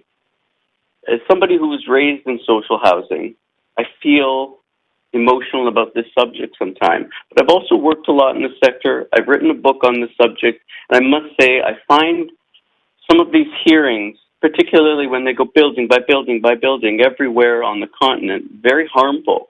They make the case that some people are worthy living in the neighborhood and some are not. I found many of the commentaries to be prejudicial, unrepresentative, time-consuming, and we saw from the community land trusts how expensive they are. We can do better. We have the right to build affordable housing if you make it legal to do so. There are zone lords out there who believe it is their job to patrol the zones and keep people out. That's not a real job. They aren't elected. But in many cases, they are some of the most powerful people in the city who are working their hardest to stop affordable housing. And the only recourse for people in need is you. So I hope you'll take the advice of your staff and allow as much density here as possible for these nonprofits. I was really impressed with the experts who have spoken on this. I've had the pleasure of working with Jill Atke, Will Azarov, David Eddy, Robert Brown, Tiffany DeZita, and Tom Armstrong, and consider them some of the top national experts in the field. Your own senior staff are also recommending this change. So please stop presenting situations where the basic human rights of people are put on trial and make some social housing legal. It cures harm. It doesn't cause harm. It's medicine for our society. Please take it now that it's being offered. The councils that preceded you in the past decades didn't have this chance because the money wasn't there. You have this chance. Allow the experts you've heard and the people you've hired to do their job and build these homes. And don't do the minimum possible. Do as much as you can because the need is great. I don't want to take any more of your time, but thank you so much for allowing me to speak. Thank you for calling in this evening. There are no questions for you from councillors, so I'm going to move on to the next speaker. But again, thanks for calling in. Council, the next speaker is David Webb, speaker number 20. Hello? Hi there, up to 5 minutes whenever you're ready. Okay, well, Mayor and Council, thank you for this opportunity to speak. My name is David Webb, as you just mentioned, and I am a resident of Vancouver. As a resident of Mount Pleasant, I oppose the motion to rezone RM4 and RM3A districts and hope to explain why. The low-rise apartment buildings currently typical of Mount Pleasant contain probably the most affordable rental units left in Vancouver. In my own building, for example, where I've lived for 22 years and I've been in Vancouver for 46, the average monthly rent is less than $850, and these are sizable, livable, safe and secure apartments with long-term tenants. One major problem of your rezoning proposal is that these buildings could then be demolished without any public input or scrutiny. I find it amusing that some who support the rezoning are voicing the opinion that, in future, no opinions need be heard. The approval process should not be jettisoned in the name of expediency, an expediency that benefits no one other than developers, as far as I can make out. Another, perhaps even greater problem is that demolishing existing affordable rentals in order to construct new apartments makes little or no sense. Frankly, it's absurd. Where are the current tenants supposed to go?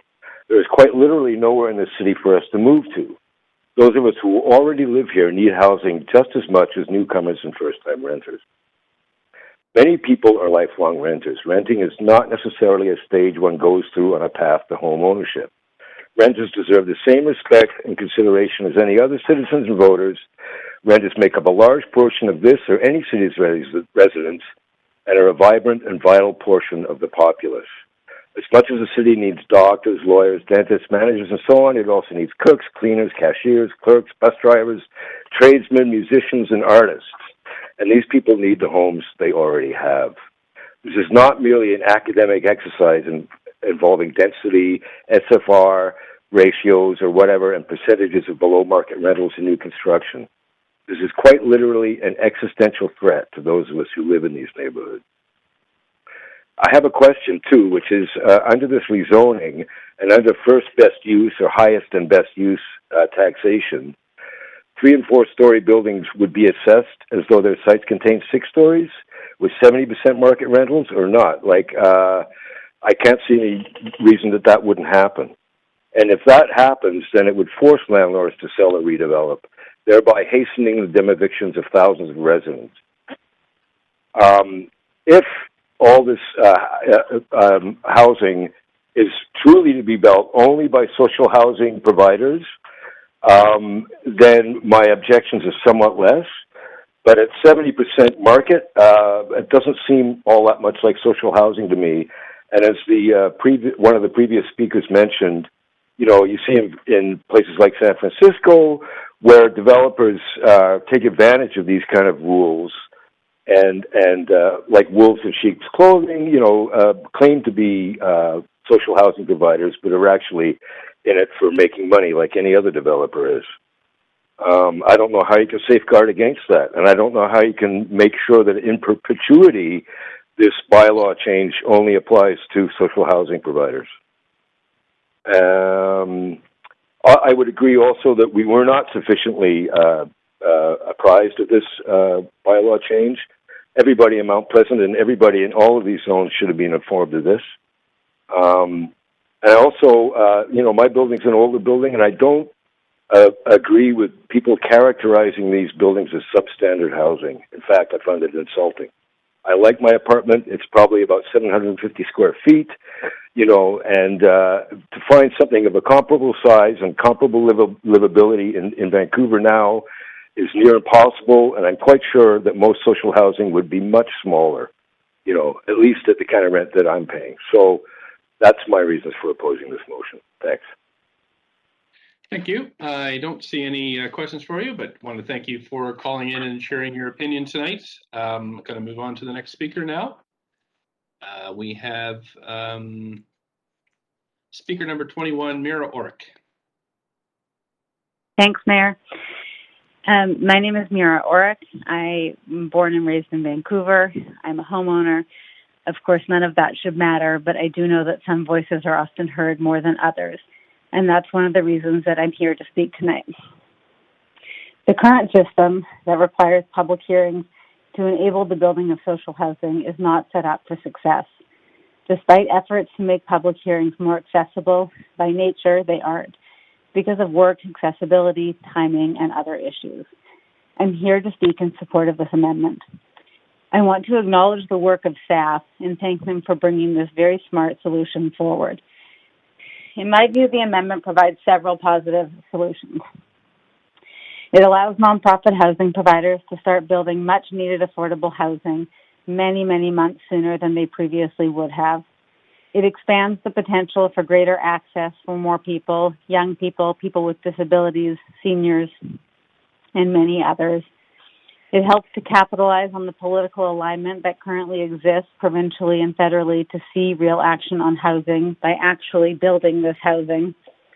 It takes some pressure off the planning department to advance the many other projects, including rental projects, that also need to move forward. And it would create housing that adds value, both in size and purpose, to neighborhoods. Importantly, this amendment solves many of the very issues so many in our city are concerned about. The only downside, in my view, is that it doesn't impact the entire city. You've heard from a wide variety of experts in the sector tonight, all of whom have affirmed that this would be a modest, positive step forward. I'm here to speak strongly in favor of it and to encourage all of you to vote the same way. Thank you. Thanks so much for calling in. I don't see any questions for you, but want to thank you for participating tonight. And next speaker, 22, is Zach Johansson. Speaker number 22 has withdrawn. Okay, thank you. We have speaker number 3, Neil Lamontagne. Hello, can you hear me? Sure can. Up to 5 minutes whenever you're ready. Wonderful. Thank you so much, Mayor. Thank you so much, Council. My name is Neil Lamontagne. I'm a resident of the Riley Park neighborhood in Vancouver. I'm an experienced city planner, although nowadays I teach, I don't practice, so there's that. And I'm calling into a hearty support for what I think is a modest but worthy proposal. I want to recognize how rezonings have become an expansive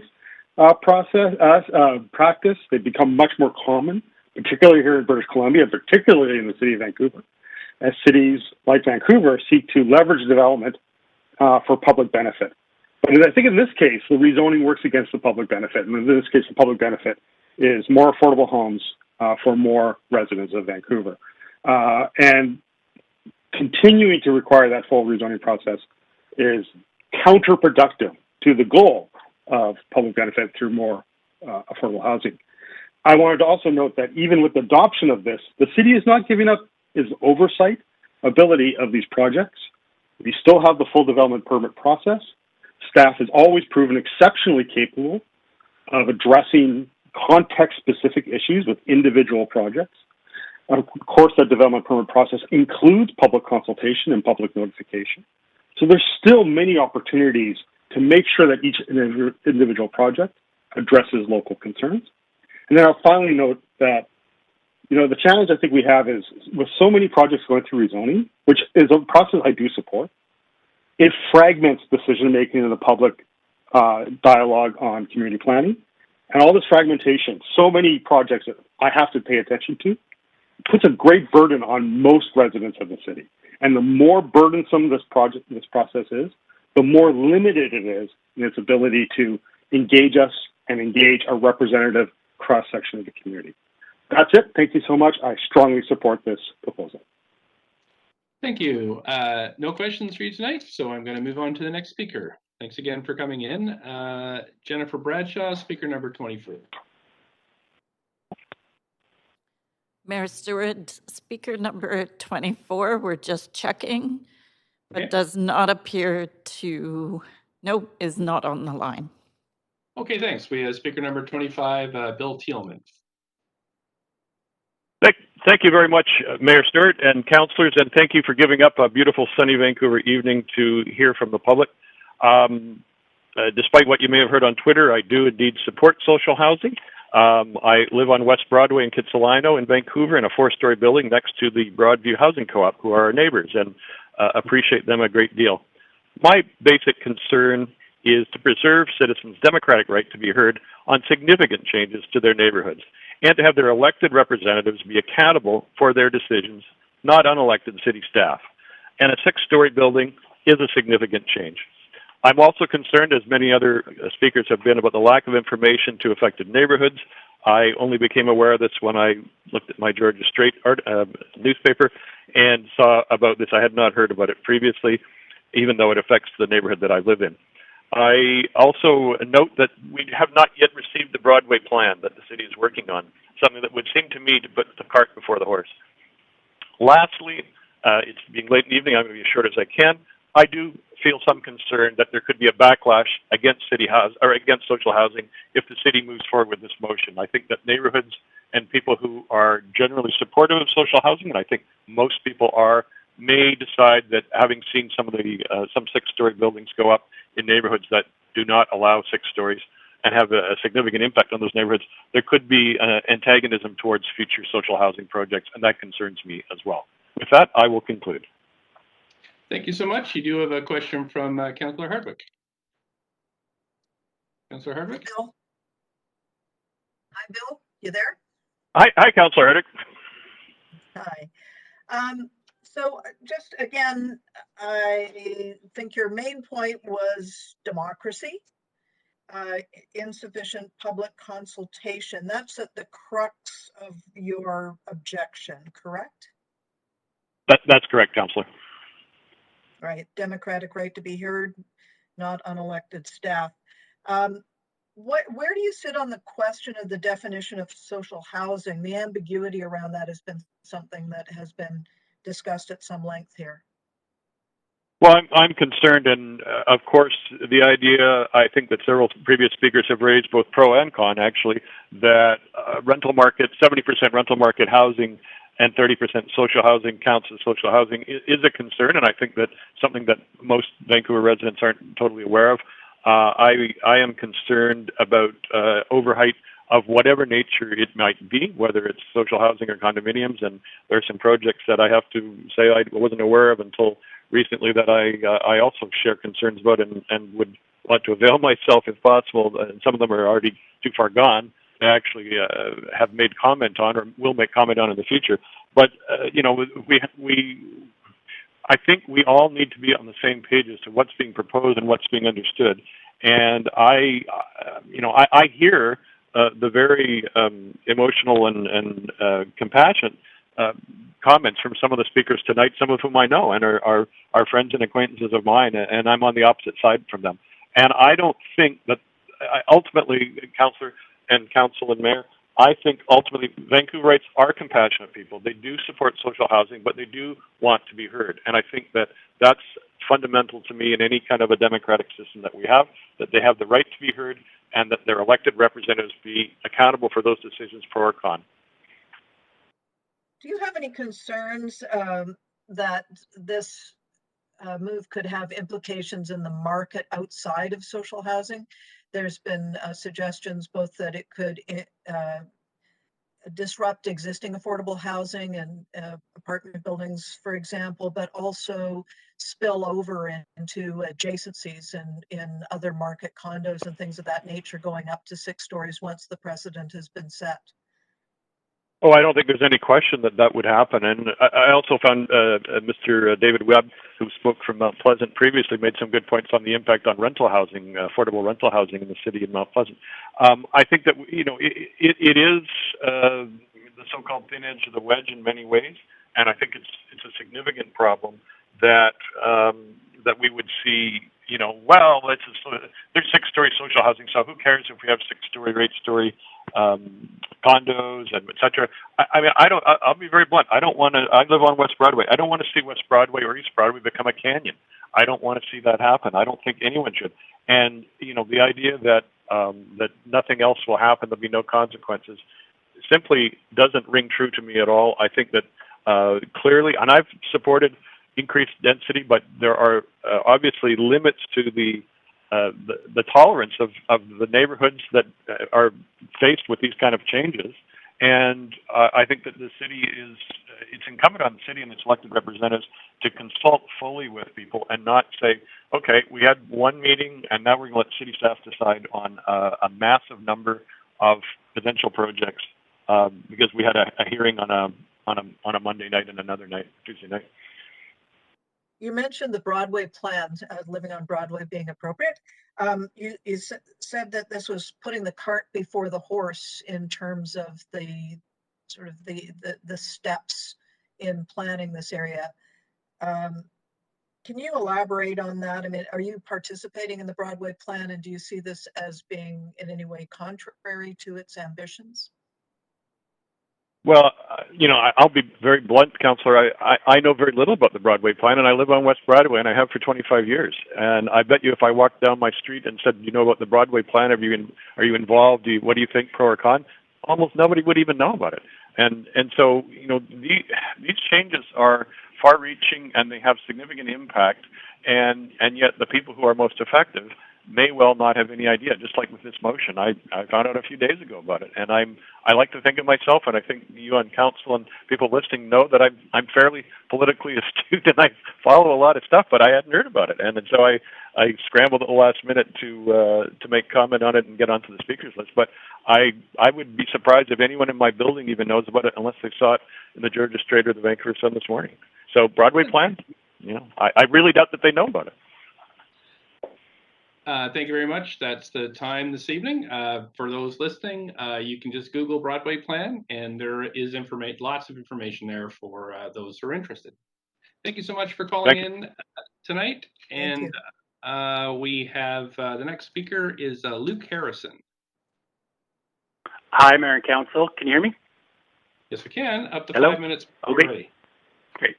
Hi, Mayor and Council. This is Luke Harrison. I'm the president of Catalyst Community Development Society, and I'm speaking tonight in support of this amendment. I won't belabor the many great points that were brought forward from both my colleague, Robert Brown, earlier tonight, and also the other professionals within the nonprofit and community housing sector. But I do want to just speak quickly about a couple of reasons why I really do think it's important that Council supports this. You've heard a lot about the ways that this policy change will both reduce risk and costs for nonprofits, but I think what's lost sometimes is also the importance of increasing nonprofit capacity. If you consider for a moment the importance of nonprofits as the organizations that you trust to deliver more social housing, then I would say this policy does a great job in not only lowering costs and reducing risk, but also in allowing us to increase capacity. Every project that we have under development as a nonprofit is actually reducing our throughput, reducing our capacity to do what we are supposed to be doing, which is delivering affordability. And affordability is truly delivered when a home is complete and a person is living in it. And so the faster we can get to that point in time and not waste valuable resources on the process of development and speed up that process, the faster we can deliver affordability and eventually get to a place where we can scale up and deliver further affordability over time. So this issue of speeding up throughput is simply just an operations management issue, and the faster we can get, I say again, to having people live in their homes and experience that affordability in a finished home is the goal that we should all be driving at, not how many projects we have under development and how long they're under development. And finally, I would like to say that nonprofits are also one of the most important groups to bring forward more land for development within the city, particularly in some of these RM4 areas, but within the sites they already own and operate and manage. If you trust nonprofits to deliver the tenant relocation plans and deal with the current tenants in the best possible way, maintaining their affordability, then you really want to do all you can to incent nonprofits to bring forward their land. Land is the most important contributor to affordability when you look at all levers of affordability. And so it's very, very important to increase the incentives for nonprofits to bring that resource into play. Thank you very much. Thank you so much for phoning in. You do have questions from Councillor Hardwick. Councillor Hardwick, go ahead. Hi, Luke. Hi there. Okay. Land, it's the only thing that matters. Maybe you can answer the question that I was asking earlier about the effect on the assessed value of properties that would be developed to 6 stories as opposed to 4 stories under this amendment. From your experience looking at land values, what would be the implications? Yeah, I mean, for lack of a better term, I would say this is what is almost considered a downzoning of the value of land, and that's a very good outcome. The best way we can create affordability is by lowering land costs or getting free land, and when that's not available from cities and others, however we can lower land costs, the best is the most effective way of creating affordability. I would consider that it's the value per square foot is greater. So the reduction of value of square foot is greater than the increase in value from the increased density. That's the way you have to look at that equation. And no doubt you will see from almost every single appraiser that lift in density does not overcompensate for the reduction in value because of the use. So if I look at a piece of property or an existing 3 or 4 story walk up that's got affordable rental in it, and if I look it up on BC Assessment's website, it's going to give me a value attributable to that property. And if all of a sudden we sprinkle our magic rezoning dust on that property, and now it's going to be able to go up to 6 stories under the conditions that you're describing, that's not going to have any effect on the assessed value of the land.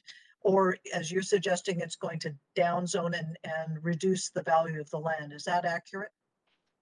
Yeah, it's because of the social housing definition. That reduces the value of the density, the cost per square foot, the value per square foot to a place greater than what would be the quantum of the total density in place times the unlimited value per square foot. There's almost no sort of reduction in value per square foot because the uses are theoretically unlimited. I'd sure like it if we could see some evidence of that for my own edification, because I'm with you. I want to see our land values start to balance out. The definition of social housing. Sorry, Councillor. I just want to also just kind of reiterate one other point. You have to consider the sort of liquidity of a site when it's only nonprofits that can take advantage of that density. That's a pretty limited market of groups. And again, they are incented to create affordability. So that has a huge effect on the pool of buyers that would effectively drive up the price of that land. What about the criticism that it might act as precedent for market development at the same height and massing in the same areas? Well, I think you have to consider the sort of bulletproof nature of what social housing says. Social housing says nonprofits can do that, not market developers. And so I think what you're doing is trying to, again, increase the capacity and the effectiveness of nonprofits, but also limiting what can be affected by all buyers of land on a speculative nature. So I think you have to trust that what social housing says is it's for nonprofits to do that work, not others. So speaking of social housing and nonprofits, there's been some discussion here about the definition of social housing. Do you have any input for us on that? The notion that only 30% is being used for true social housing and the rest is market rent to make the numbers work. Can you comment on that? Yeah. Well, again, it's nonprofits that's very, very critical to that equation. So we don't have a profit motive. In fact, there's nothing we can do with profits from housing. And so our catalysts, land trusts, others, our mission and objective is to create as much affordability as we can. I don't see any of the organizations that produce community housing or nonprofit housing in the city trying to take advantage of taking it up to the maximum level of rents within the social housing definition. One of the earlier speakers said that the cash flow could be used. I don't think you're going to get through anyhow, this. Much, Luke. Appreciated the input. Thank you. Councillor Desjardins, you have more questions of the 5 minutes. Thanks, Mayor. May I start now? Please do. Thanks.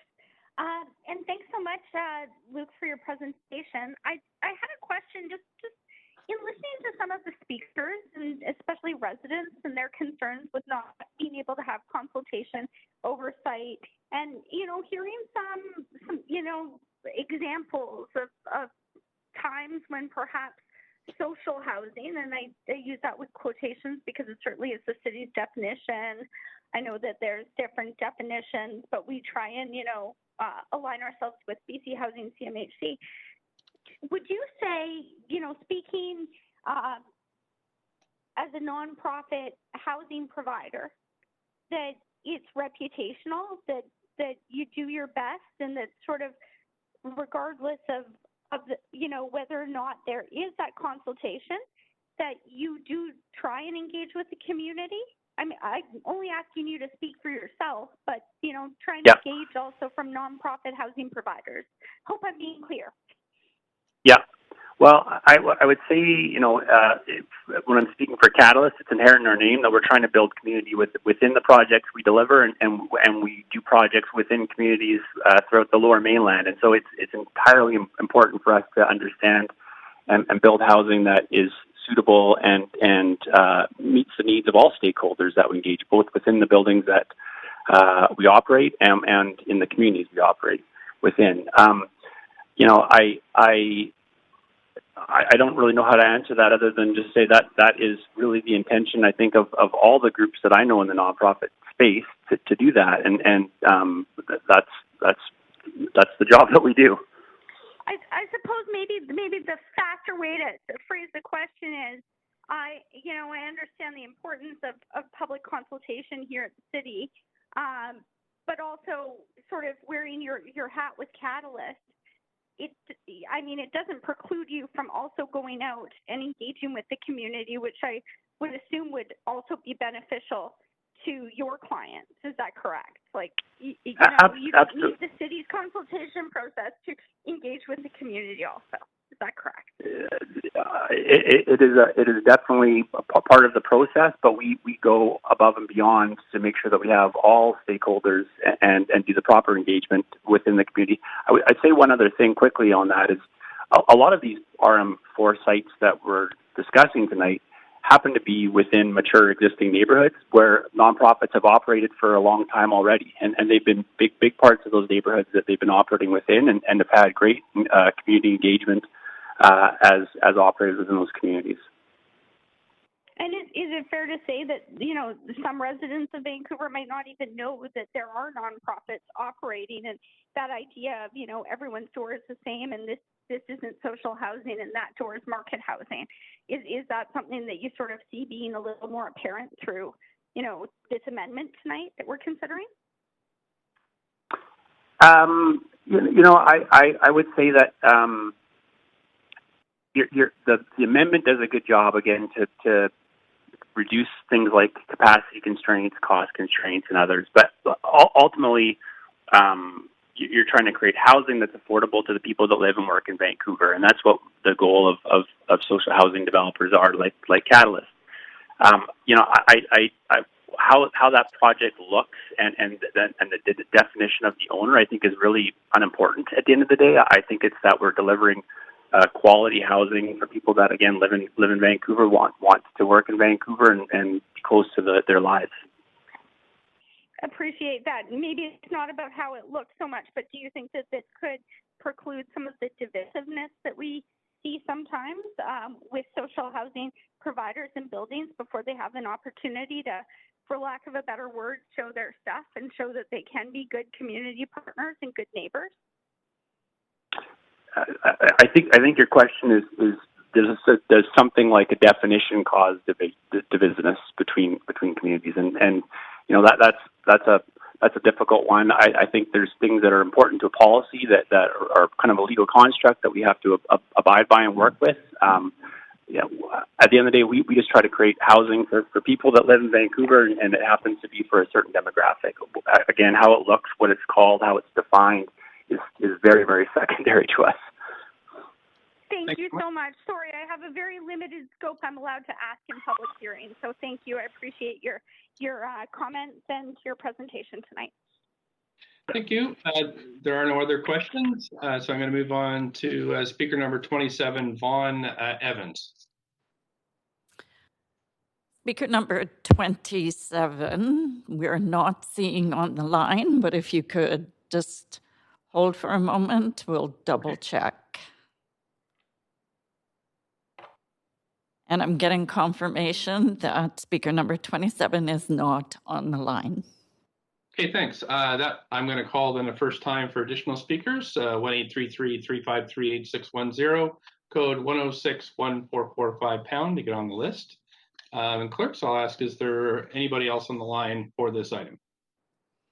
Not at this moment.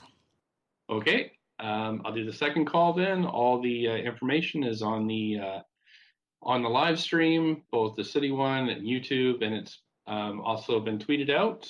And I'll just check again, clerks. Is there anybody else on the line? No. Okay, so I am going to call a third time in council. It is 8:27. So let's come back around 8:32 to see if anybody else calls in, and we'll get on to debate and decision. So thanks. We'll take 5 minutes, and we'll see you shortly.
Just back now.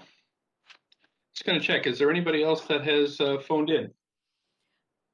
Yes, we have one speaker. Okay. We have Stuart Smith. Great. Stuart Smith, whenever you're ready, up to 5 Hi there. minutes. Hi there. Sure, thanks. Thanks very much. Good evening, Mayor and Council. My name is Stuart Smith. I'm on the board of Abundant Housing Vancouver, and I'm here to speak in support, but also to highlight some important limitations and suggest some improvements. The most important limitation of this proposal is geography. As many people have said, land is the key issue here with housing. There's some buzz around this item suggesting that this is quite a radical proposal, but as far as geography goes, it's pretty much status quo. Areas of the city under consideration today, RM4 and RM3A, already have high densities of people and high densities of tenants. Since zoning was first introduced in Vancouver in 1927, areas like RM4 and RM3A have always been asked to do more, always asked to squeeze in tighter, always forced to continually recycle old apartments into new apartments. Meanwhile, right next door, RS1 areas are allowed to export their share of regional growth, even their own children, into a gentrifying force into other parts of the city. Furthermore, limiting the area this proposal applies to ultimately increases competition for land in those tiny slivers of the city. I've heard some discussion about this last week and tonight, and I'm thankful to hear it. But it feels a bit like an own goal. If we want to limit displacement, there's only one logical solution. New housing, whether it's social housing or market housing, should go where there are the fewest tenants. Yet this plan puts new housing in the areas with the most tenants. And we know which areas have the least tenants. These stats exist. West Point Grey in 2016 had a density of 400 tenants per square kilometer, while the West End had 14,000.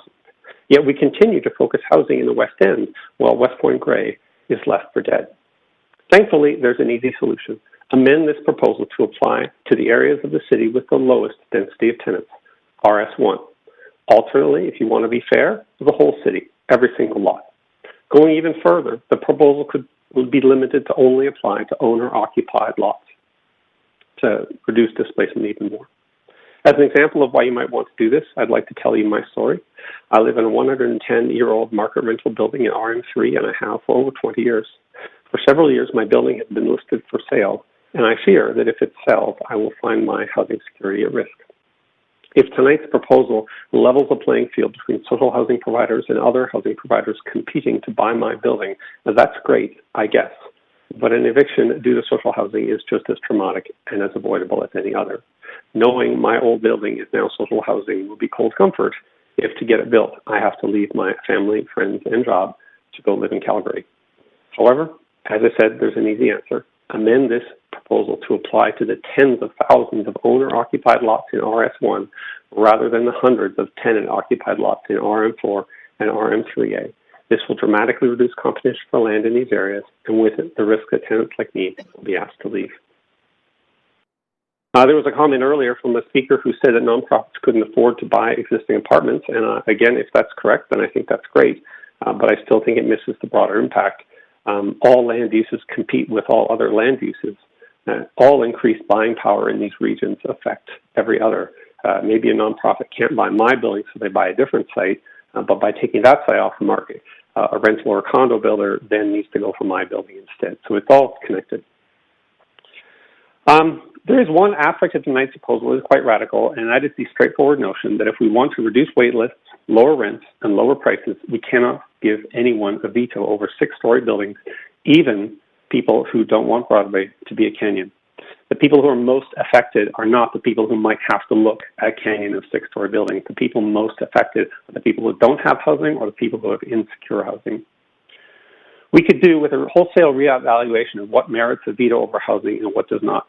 I would suggest that housing of any kind should not be subject to a veto, while evictions should be. Finally, Vancouver housing discourse often centers on non-market housing as a savior of sorts, and for the people who get in, it is. But we shouldn't be lulled into believing that if the rent is cheap, the scale doesn't matter.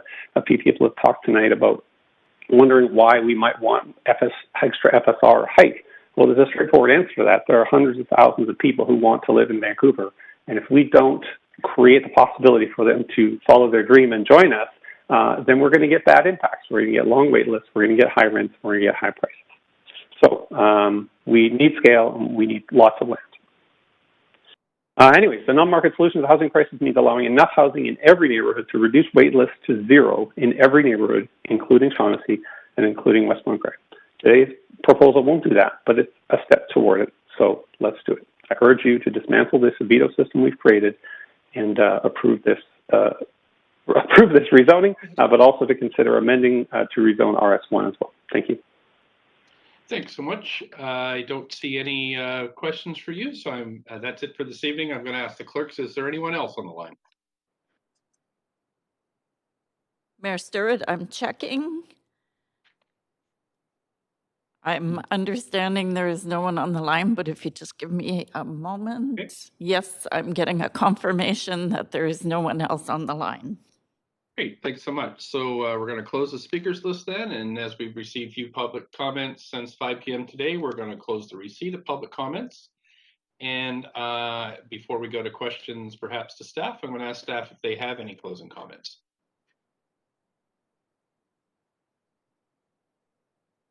Thank you, Mayor Stewart. Staff do have some closing comments.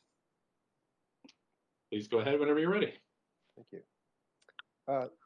Thank you, Mayor Stewart and members of council. We've heard from many residents over the past couple of nights in the public hearing on the proposed zoning amendments. We have heard some speakers, of course, raise concerns about issues such as the change in scale of development, neighborhood character, the adequacy of the consultation process, and the definition of social housing. We've also heard speakers who strongly supported the recommendations, arguing that the zoning amendments will make it much easier for nonprofits and co-ops to build the housing that we need. Staff can address any questions you may have about these issues in the question period coming up. But we do want to reiterate that from our perspective, this is a relatively modest amendment that's being proposed that will primarily assist nonprofit, both housing societies and co-ops, to renew existing assets and do so in a way that's already permissible through a rezoning process in most cases. So it's really a change in that implementation method to make it easier and more cost effective for them to do that. To that point, we also acknowledge that we heard from many speakers that these changes may not go far enough. And so many of the speakers have asked council to consider amendments to what staff have put forward, either in terms of height, density, or geography. And staff just wanted to provide you with a quick bit of advice in relation to this related to the public hearing process as part of our closing comments. First, in relation to advice related to speakers asking for significant increase in heights over the 6 stories that staff have proposed. I'll just briefly speak to that issue. Staff would note that it may be legally permissible under the Vancouver Charter to make changes that result from representations that are made at the public hearing, and that council could direct staff to revise the bylaw to be brought back for enactment without a further public hearing. That is a different authority than local governments have under the Local Government Act. However, while it may be legally permissible, staff are of the view that from a public hearing and public policy perspective, that it would be preferable not to make significant changes like that on the floor of a public hearing, but instead to refer it back to staff to have such an increase in height and density considered at a new public hearing.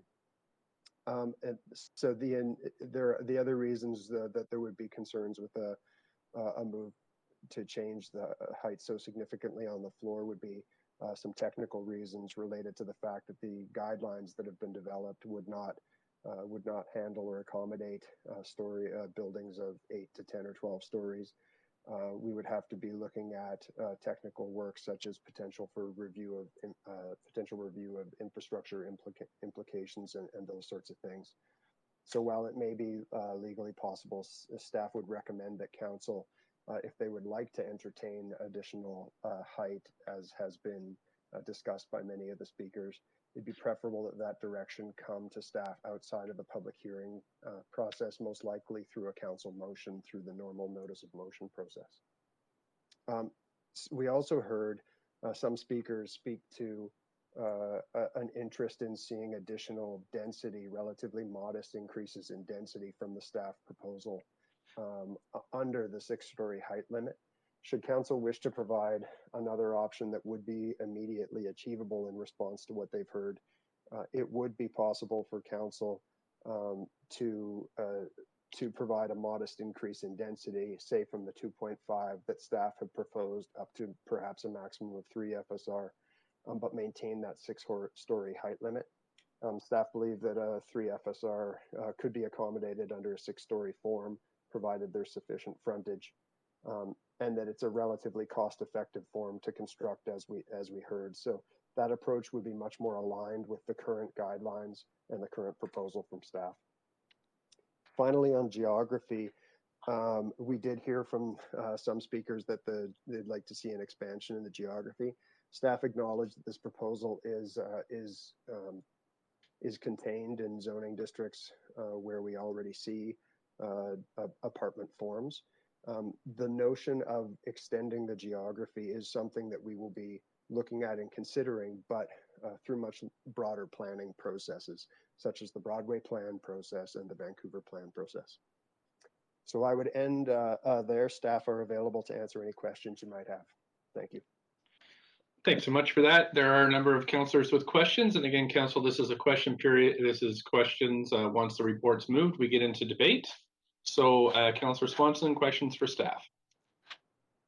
Yeah, I just have one question to try and deal with the question that some of the speakers raised. Is there any way that a private profit-making developer could partner with a nonprofit and go for one of these rezonings to build actual market housing, not just housing that rented at market rate, but housing that was market housing that could be bought and sold? Hi, Councillor. It's Dan Garrison jumping in on that. That the definition does allow for 70% of up to 70% of the units to be rented at rents that could be up to market rent, but 100% of the building must be nonprofit owned and operated. So it is not possible for any of those units to be operated or owned or in any way to involve a private entity. Okay, good. Thank you. That's it for me. Councillor Bly, up to 5. Thanks very much. Yeah, so I just wanted to address some of the questions that were raised around sort of the democratic process of rezonings, allowing time for the public to weigh in on various applications. And just would wonder if staff can explain the development permit process and how, if and when the public are able to give comments and feedback through that process. Thanks for the councillor. Oh, I hear my own echo. How about now? Okay.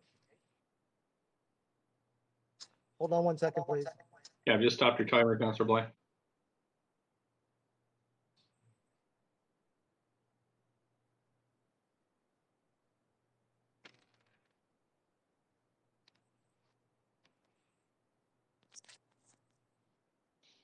Going to try now. Yep, there's no echo. Okay. No echo? Yep, we're good. I think I just hear an echo on my end. Apologies. Yeah, I don't hear an echo. Okay, that's better now. Okay. Thank you, Councillor. This is Paul Chang, Senior Development Planner. And I just wanted to answer your question. I'm sorry, I still feel an echo, but I will try my best to ignore myself here. When a development permit application comes in, what happens is that the deciding staff must consider the written and spoken comments from any citizen, whether it's a property owner or a tenant. That is the nature of a conditional development permit application. During the development permit application process, there is a public notification process, and it is composed of, 1, a site sign is put up in front of the sign, giving all the very important information about the project and also the contact for staff. Postcards are sent out to every single address, typically within a 2-block radius from the actual site in question. There is also the Shape Your City website for every development permit application at townhouse size or larger, for which any citizen can go to, look at the plans, look at the entire proposal, and also have the opportunity to submit their written comments. I do have a couple more questions, so if you don't mind, just move us through this part of the process and how that feedback is given. Well, and also there is a development permit board process if it is an application that has a lot of controversy, let's call it. So, okay, And so maybe can you quantify that for me? When you say lots of controversy, what does that look like? typically, if we start receiving commentary from residents that let's just say about 15 to 20 comments from that many different people, we would typically elevate that to a development permit board process. And that process involves a public hearing component as well. Okay. Okay, so it's similar, except that of course you've got staff that are making the decisions at development permit board, and here you've got elected officials, is what I'm getting. That's right. Yeah. Okay. Just a quick follow-up question, and I'm not sure who's best to answer this. I'm just wondering if there's any way to have a sense of what we've heard about the advantages to moving to a DP only with this policy change is that we deepen affordability, perhaps reducing the process by 2 years, which is perhaps a typical rezoning sort of beginning to end type timeline. So I'm just wondering, do we have any sense of what that looks like when we say deepen affordability? To what extent? I know it's a tough question to answer, but it's just wonder if staff have looked at those numbers and have some sort of averaging as to how much we are able to deepen affordability by considering this. Hi, Councillor Bly. This is Sarah Ellis, housing planner in planning, urban design, and sustainability. So at the kind of minimal level, as we've heard from speakers over the last couple of days, and also as was discussed in the staff council report, there's a certain amount of savings just on cost related to the time savings of moving from a rezoning to a strict. Yes, I'm just wondering, I only have a few seconds left, so you may not get a chance to give me a fulsome response. Just, do we have a sense of what those numbers look like? Like, how do we measure that? Right. So we've heard that it can be as high as $500,000 in savings. So that's a 5% construction cost savings. And then also the additional benefit of potentially accessing senior government funding, being more competitive for an application, which of course delivers much deeper affordability on a site-by-site basis. Okay, so if senior levels of government funding do not necessarily want to wait the 2 years, or there's time limitations, they wouldn't be able to leverage that money if they have to go through a rezoning process, correct? Thanks. We're at the 5 minutes, so I'm going to have to move on to Councillor Kirby-Young. Councillor Kirby-Young, up to 5 minutes. Yeah, just a point of privilege, Mayor Stewart, if you could add me to the list for questions, it's Councillor DiGenova. Thank you. Will do. Go ahead. Restart my timing. Thanks, Mayor. There, go ahead. Yeah. So question for staff then. The question that I had was around the higher FSR that came up from the one speaker, I believe from Catalyst, and you had referenced that could be achieved through an amendment. It's immediately achievable, kind of within still sort of the integrity of the process. My question specifically was, what is that going to reflect in terms of the building footprint, setbacks, et cetera? I'd like to hear from staff's perspective what the impact of that would be.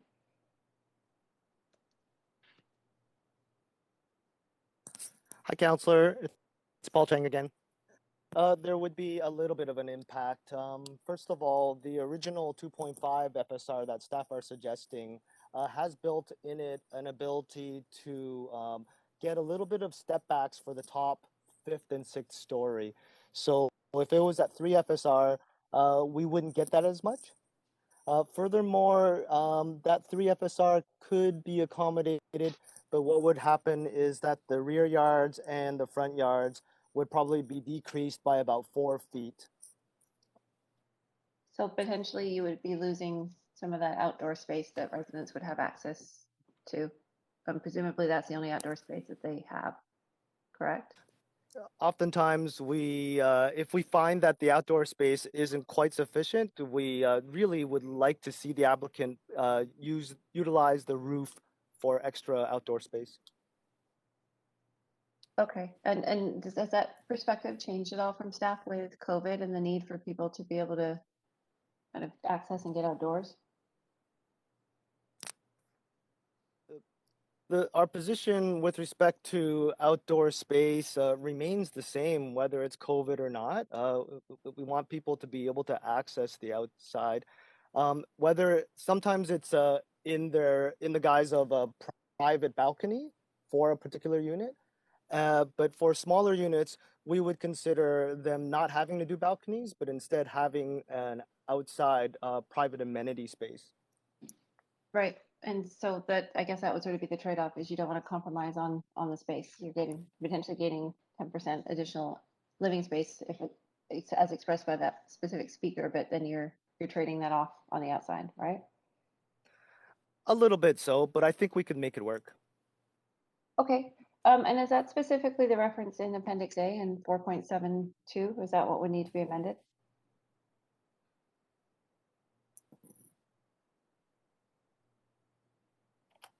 Councillor Kirby-Young, this is Sarah again. Yes, I believe that's correct. Okay.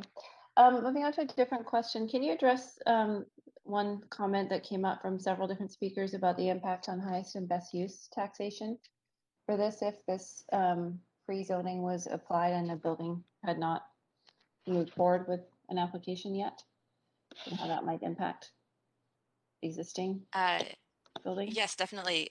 Councillor Kirby-Young, this is Sarah Ellis, housing planner. So in terms of highest and best use in these zones, even with these zoning amendments approved, the highest and best use on any given RM4 site will still be that 4-story strata form that's already allowed under existing zoning.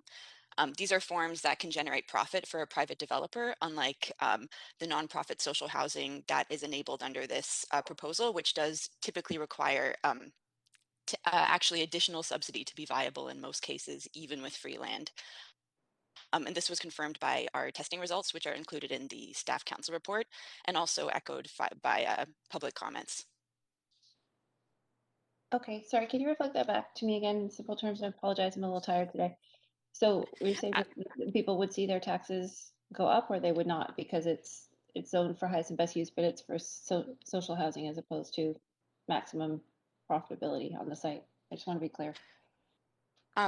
Our best understanding as staff, and not having finance staff presence for this, would be that the highest and best use of the current site, which is the 3 to 4 story strata, wouldn't change. That would continue to be the highest and best use for these sites.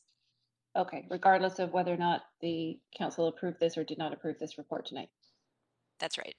Okay, that's clear. Thank you. Appreciate it. Thank you. On to Councillor Hardwick. Questions for up to 5 minutes. Yeah, thank you. You largely, Councillor Kirby-Young asked really the question at the heart of what I've been trying to get at from an urban land economics perspective. And if the answer is that there will be no change in value of the land at highest and best use for BC assessment purposes, I sure would like to see evidence of that. Is it possible to obtain any evidence to support that? I don't believe staff have that information at this time, but it's something that we could explore to send separately. Okay, well, it seems to me that it's kind of important to understand when we're talking about affordability, about how land inflation can affect that affordability. So I'd suggest that's something that we should be looking at. There was some discussion about the implications for this to spill over into as established precedent into market development. So for example, we allow social housing to go up 6 stories. The next thing we know, we have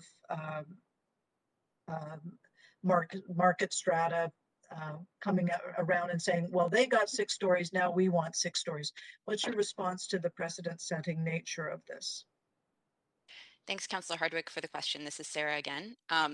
So actually, as we discussed in the council presentation, the precedent for these amendments is actually taken from existing directions set in recent community plans that cover many of these areas for additional height and density to support renewal and expansion of social housing, and also direction for 6 stories for new rental housing via a rezoning process. So that is to say that the precedent is likely already set through the community plans covering many of these areas. So it's not jumping the queue from your perspective? That's what the perspective of staff is on this. Okay. Speaking of the perspective of staff, again, how do we respond to the criticisms that this is insufficient in terms of public consultation and in fact sidesteps our democratic processes? What are we as elected officials supposed to say at the next election? Staff don't have to deal with that responsibility of representing our constituents, but we do. So I'd be interested to understand how that works. Because what this is saying right now is no opinions need to be heard except for the ones that we agree with in moving this forward. So I'm interested in your perspective about eroding the democratic process around land use change. Hi, Councillors. Dan Garrison, I'll jump in on that one. I think in terms of the democratic process around land use change, it's a fairly common practice for a council to consider zoning changes on a district-wide basis. The process that we've gone through has been one of a fairly standard consultation process. Staff took the step of doing neighborhood-based consultations in the affected areas during a pandemic by using new techniques and online engagement techniques where we were able to engage with residents around the issues. And then we're here at a public hearing asking council to consider zoning amendments to allow primarily heights and densities that are already enabled through community plans in these areas. And so from our perspective, it's not an unusual practice for staff to bring forward recommendations to make amendments to zoning districts rather than site-specific rezonings. I'm sorry, Mr. Garrison, it's not unusual that we be in a pandemic and be dealing with public consultation differently? It's not unusual that we would bring forward amendments to the zoning and development bylaw to council at a public hearing that apply to more than one site rather than a CD1 site-specific zoning. Of course, but surely you'll agree that the pandemic has put unusual constraints on our ability to do the kind of public process that has been our historical norm. I think we would all have to acknowledge that we're all doing our best to work with the challenges we're facing during the pandemic. I would say that this action coming back to council was one that was considered as part of the city's COVID recovery action, because the work and the zoning changes to expedite the process around the approvals of this non-market housing is one of the keys to accessing the senior government funding that we need, and our senior government partners have made that clear to us. Zoning ready projects are a key to accessing that funding we need. Thanks so much. Councillor Carr, up to 5 minutes. Yeah, thanks, Mayor. My first question is a number of people raised issues around the affordability levels. I'm just wondering, it was a number of years ago that I put forward a motion that passed to have staff report out on how many actual units of housing are subsidized versus at market rental in terms of our, under our definition of social housing. Are we doing that? Are we reporting that out somewhere? Councillor, are you referring to the total non-market stock or in new projects? In the total non-market stock, we are working to collect that information. That information is not as readily available as you might expect in the all 26,000 non-market units that currently exist in the city. certainly. So what the step we've taken is to be reporting that out in some detail as we approve new projects, and certainly requiring that new projects are able to provide a report on that data. And we have provided council with a report back recently through a memo on the levels of affordability in our inclusionary units, for example. And that's public? Yeah. That's public information? Yes. Great. Awesome. Okay. A number of speakers raised concerns around current affordable rental housing being demolished. So we know by your report that 62 sites are currently owned in the zones by nonprofit or co-ops. How many sites beyond that have rental housing, so might be at risk for what the speakers were concerned about?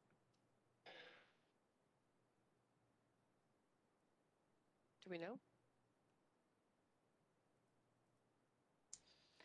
Hi, Councillor Carr. This is Sarah, just trying to dig up that number for you. So yes, we have the numbers of the existing non-market sites listed in the council report. In terms of the number of units of purpose-built rental, so that would be purpose-built market rental in the two zones that are considered. There are just under 20,000 units of purpose-built market rental housing in these three zones. Okay. Okay, that's a lot. Several speakers said that the nonprofit societies cannot afford to buy these sites. So if that's the case, would these sites be bought out by someone else, or who might buy them? And if so, they still, under this zoning, would have to deliver social housing, right? That's correct. Anyone trying to pursue the 6-story 100% social housing allowances would need to be a nonprofit delivering that 100% social housing. It's true that anyone could buy one of these sites, but they would be constrained by their respective allowances, either under zoning or via a rezoning. Okay, good. All right.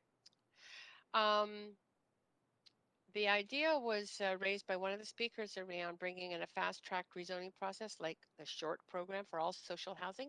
Isn't social housing currently eligible, all social housing eligible for the SHORT program?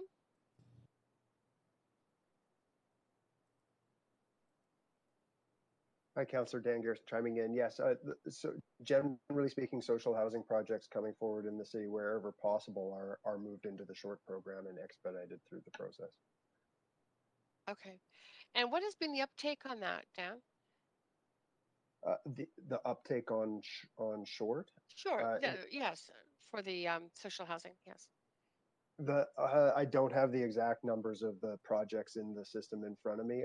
It has been, though, we have heard very positive feedback from the nonprofits in terms of expediting, and we do have currently our rezoning times down to 7.5 months for those social housing projects. So that's just the rezoning end of the process. SHORT covers all the way through to occupancy, and so I don't have those numbers, but certainly have expedited those the approvals of those processes. Right. Okay, but some of those still go through rezoning. So this would even expedite this change would even expedite things faster. Is that correct? That's correct. And when I talk about 7.5 months in our end, that's our part of the process between the application and getting the project to public hearing and approved in front of council. Of course, when you go through a rezoning, the nonprofits will tell you it's much longer than that because they have front end work to do to put their applications together and have their consultants and architects working on the project, et cetera. Right. Thank you. I really appreciate your answers. Thanks so much. Councillor Dejanova next, up to 5. Thanks so much. Well, thanks, Councillor Carr, for asking my last question about SHORT. So I'll cross that off my list. The first question I have is my understanding is the development permit process, there's a DP board, and that board is made up of 3 city staff members. Is that correct? That is correct, Councillor. It is made up of the General Manager of Engineering, the General Manager of Planning, Development, Urban Design and Sustainability, and also the City Manager. Okay, thanks very much. Is it the city manager or deputy city manager? Is it a role and position or a person? Because because I know Paul Mokry, who's now our city manager, has been on that when he was also a deputy city manager. So just wondered if that. As I understand it, the position responsible, the person in the position that's responsible for sitting on that board may delegate another person to sit in their place if necessary when they can't make the meeting. Just wanted to make sure I was correct, and also for the public that has asked certain questions, make sure that that's clear. Can staff tell me, and I'm sorry that this is going to seem like a rapid firing round, but can staff tell me how many projects this council did not approve that have met policy?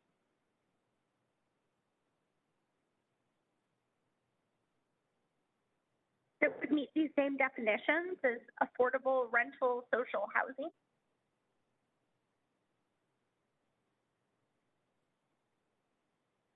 With or without a nonprofit partner?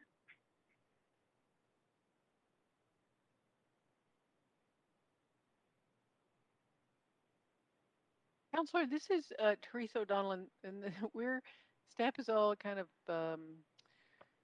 jabbering one another to try to get an answer to your question, but I don't believe there are any. I'm happy to have an answer at a later time. I appreciate that, and sorry to throw that out there. Just wondering also, I mean, this really would delegate some authority to the DP board, is my understanding.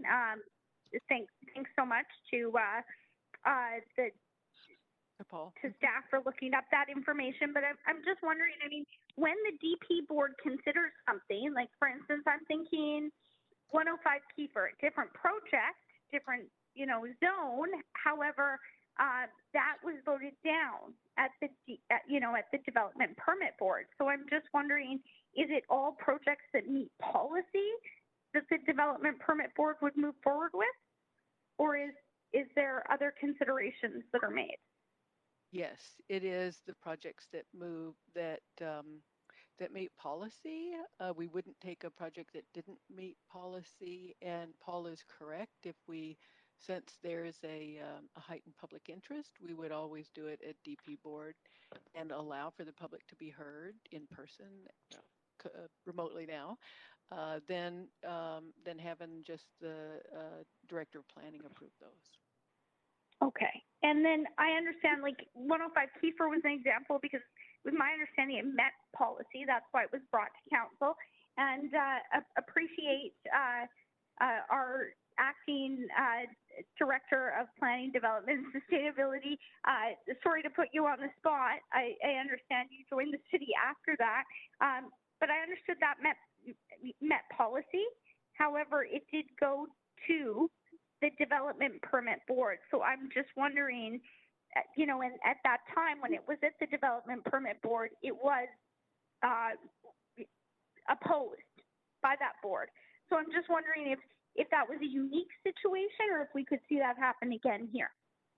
It was a particularly unusual situation, and Paul can speak to the specifics, but I think the test on that particular case was the community fit and the neighborhood context. But that's something you consider. That's what I'm trying to ask. Absolutely. It's not just policy, it's also input from people. Very much so, Councillor. The Development Permit Board must consider all written sentiments that are submitted by any citizen, whether it's a property owner or a tenant, and also consider how well a building fits in with the guidelines that apply to that particular zoning. Thanks so much. Sorry for throwing those difficult questions out to staff, and I'll await that answer at a later time. But those are my questions for now. Councillor Dominato, up to 5 minutes. Thanks, Mayor. And I just have a couple of questions. Just with respect to, there was a comment about the approach here, kind of looking citywide, district-wide, and I'm curious what we're looking at. Have other jurisdictions adopted a similar approach or similar measures in light of pressure from federal and provincial governments wanting to cities sort of work with them and step up to deliver more social housing? So is this what's proposed tonight something we're seeing in other jurisdictions, whether it be in BC or elsewhere? Hi, Councillor Dominato. This is Sarah Ellis, housing planner. We're not aware of something quite like this in other Canadian jurisdictions. Mind you, it's something that we could look into in the future to see what other large cities are doing. However, this type of approach of essentially pre-zoning and allowing a more streamlined process or exclusive zoning rights for non-market housing is something that's being adapted in other jurisdictions, especially in the US. We've seen some really interesting models adopted, for example, in Cambridge, Massachusetts, and also in some other parts of the states that we have looked at as part of understanding different ways that this work can be done. But of course, every jurisdiction has its own rules, so they can't exactly be replicated from place to place. No, absolutely. And I appreciate that. My other question is around, obviously the definition of social housing came up quite a bit, and I know there was a motion around that. I'm just curious, in the context of if this was referred back to include further work around this definition of social housing, do we have what is the status of that work, and what would that involve? Councillor Dan Garrison responding. Yeah, we have done a fair amount of work on the definition, and that in response to the motion that was passed by council, originally moved by Councillor Fry, I think. We did do a fair bit of work on looking into both our definition and its sort of history and origins, the definition in other jurisdictions in Canada, in terms of whether it be social or non-market or affordable housing. And then we consulted, as per the direction in the motion, with the community housing sector around the appropriateness of the current definition and what their thoughts were on potential amendments to it. So that was reported back to council in a motion. Our recommendation coming out of that, in a memo, our recommendation coming out of that memo was really that the definition, coming back from the feedback we got from the sector, is appropriate as it is, because it does allow for some flexibility, and recognizes the fact that the ability to achieve deeper levels of affordability than our base definition really depends on government funding coming in to allow that to happen. So the nonprofit sector was really keen on us keeping some flexibility. So that's the work that we've done on it. We don't have additional work on it, on the definition of social housing underway now. So if council were to move a motion for us to look at it again, that would be new work we'd have to build into the work program. Okay, so it speaks to a little bit to some of the speakers that spoke this evening about the necessity of having some of the sort of below market components that help cover some of the costs related to the more deeply subsidized units. Yeah, that's right. I just find it, because I'm probably going to run out of time here, but last question around, there was a couple of slides that spoke to existing possible sites, and I'm just curious, what kind of an uptake do we anticipate with a change like this in terms of non-market providers looking to take advantage of this opportunity?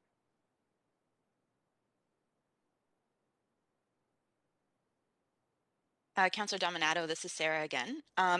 So given the still some of the financial barriers to delivering new non-market housing and also the need to apply for competitive funding programs, we don't necessarily expect enormous uptake right off the bat. However, we do know of a handful, probably 4 to 5 applications currently in the pipeline that are holding off on applying for a rezoning because they anticipate that these amendments are going to go forward.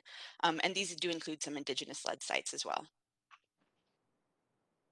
Okay, thanks for that. I'm not sure if I still have time for any more questions, but you are just at I'm right at 5. Okay. 2 seconds. Yeah. Okay. Thank you. Okay. Councillor Fry, up to 5. Thanks, Mayor, and thanks, staff. And I'll preface my questions and stuff by acknowledging the issues I've had with the definition of social housing, and I fully appreciate the context as it's presented here. And for me, largely the definition of social housing is the semantics. And as we've seen from speakers to this, and as we saw from speakers to the K3 motion we had a couple of weeks ago, that definition is still not well understood by the public. And that has always been the crux of my concern around the use of the term social housing.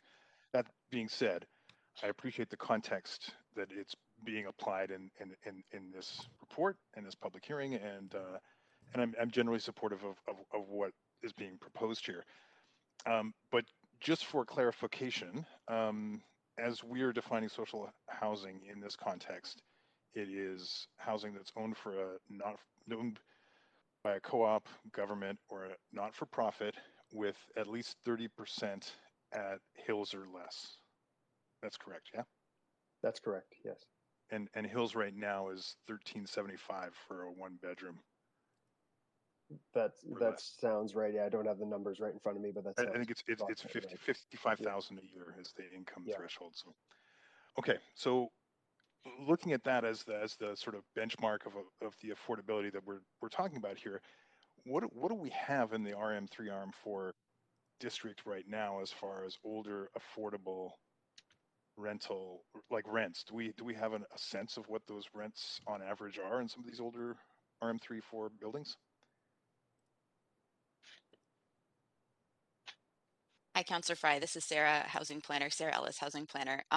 So like I mentioned to Councillor Carr before, we know of about 20,000 units of purpose-built market rental housing in these zoning areas. And most of those, in fact, I'd hazard to say the vast majority of those were constructed prior to 1980 and are part of that more affordable existing market rental stock. We don't have rents on a building by building basis, but we do know that citywide from CMHC that rents in these older buildings do tend to be around 40% less than new market rents. Which is to say they're all going to be basically below the hills. That sounds about right. They'd probably be around what we would see for new rents, that sort of basic hills level.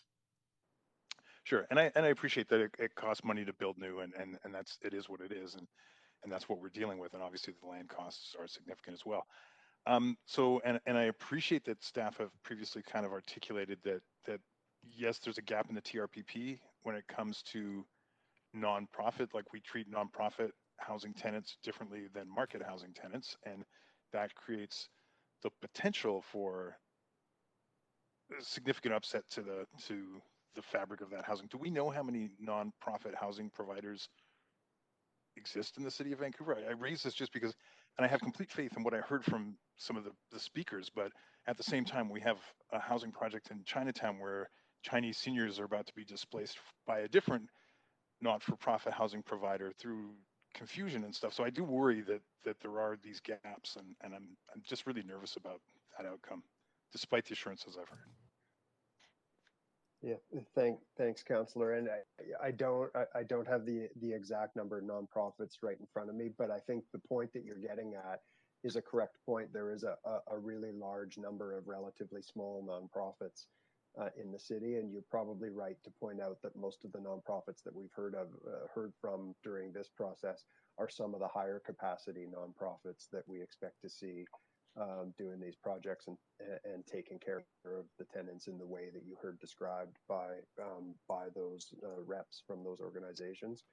I think all we can really say is that you know, the additional or option for nonprofit providers to deal with tenant relocation in a different way was an option that was added into the tenant relocation policy because we felt that nonprofits would be better situated to just work with their residents rather than having to compensate. If, however, there's a situation where it doesn't make sense to work with the residents in that way, we're going to expect compensation to be provided in the same way that we would expect that for a market developer. It's not nonprofits, and we didn't introduce this option for nonprofits so that there was ever going to be a situation where neither of those two pathways was offered to tenants. So it's going to be part of the process through the development permit process. It already is part of the process through the development permit approval process, to really ensure that the tenant relocation plans are implemented and that the existing residents are worked with in a respectful way. It's critically important to us, and we are well aware of how important that is to council. Thanks so much. Okay. Councillor Kirby-Young? Yeah, thanks, Mayor. I was actually, if there's no further questions from council, I was happy to move the recommendation. Yeah, I don't see anybody else on the list, so please go ahead. Boyle, happy to second. And Okay. I also have an amendment to propose, Mayor. I don't know if you'd like to move this to an amendment queue. You're on the queue now, but you put yourself on the queue then. So we're in the debate section of this council. Councillor Kirby-Young, go ahead. Thank you, Mayor. I have an amendment to propose, which I see our amazing clerks have on screen already. And this really follows from the discussion that took place tonight, and particularly from the one speaker that noted that an adjustment in the FSR, while it would not change the height of the buildings that is being proposed here, but it would enable additional floor space for more affordable housing. And so that's really the spirit of the amendment. So the text in red is the additional proposed language that would move from what's articulated in the report of a maximum 2.5 SFR up to a maximum of 3 in order to enable that additional affordability, because that's the crux, I think, of what we're trying to get at here. And I thought that that was a reasonable argument and option that council could undertake within sort of the construct and respecting the public hearing process. So that is the amendment, and that's the rationale for proposing it. Thanks. Do I have a seconder? Councillor Boyle. Thank you, Councillor Boyle. We're on the amendment queue now. Folks want to speak to this one?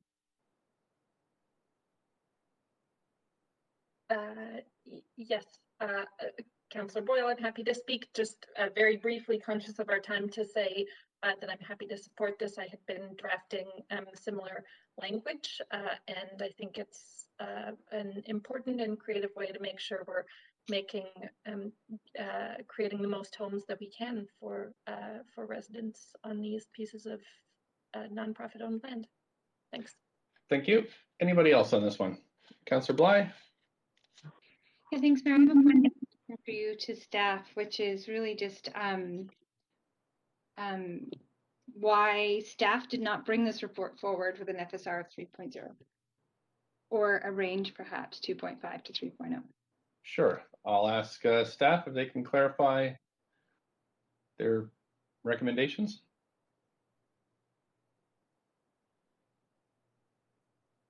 Through the mayor, will respond. Stan Garrison. We really saw this as a relatively quick amendment that was already supported in a number of plans. So rather than looking at maximizing the FSR that was available under the 6 stories, we were really looking at what was already approvable through rezoning in recently approved community plans. So we really went with an FSR that was at that basis. When we started hearing from speakers that they were interested in more, and we've heard from the nonprofit sector in the last couple of weeks that they were interested in more through this public hearing process. We staff had a quick look at that at the density and felt that it was possible to accommodate. Is that okay, Councillor Bly? Yeah, that's helpful. I just have one quick follow-up point of information is that it's possible to support, if this amendment passes, that affordability could be increased without compromising livability of units. Is that a question to staff? Yeah. Okay. Staff, any comments on that? Hi, Councillor. Through the mayor, I just wanted to kind of answer that that increase in FSR wouldn't compromise livability to the point where we would find it unacceptable. We would still expect all bedrooms to have windows to the outside at this point in time. And furthermore, we would be looking for a good amount of outdoor and indoor amenity space for each building. Okay. Yes. Can I, and I may, perhaps this can't be answered right away, but I'm just wondering, you know, you're saying, like, what I heard is the livability wouldn't be affected based on sort of general standards that staff would consider livable. Could you just remind me what that size of unit is on average at a 2.5 FSR? Well, the size of units would probably usually remain the same, regardless of it being 2.5 FSR or 3.0 FSR. What would happen if the 3.0 FSR was being entertained would be more units in total. The size of the units typically, if they are following BC Housing funding, would be relegated to BC Housing design guidelines, which have minimum sizes for 1 bedrooms, 2 bedrooms, 3-bedroom units, etc. Right. So for the public, can you explain how we wouldn't increase the height, but we would increase the FSR, but the units would not be smaller? So where does that space come from?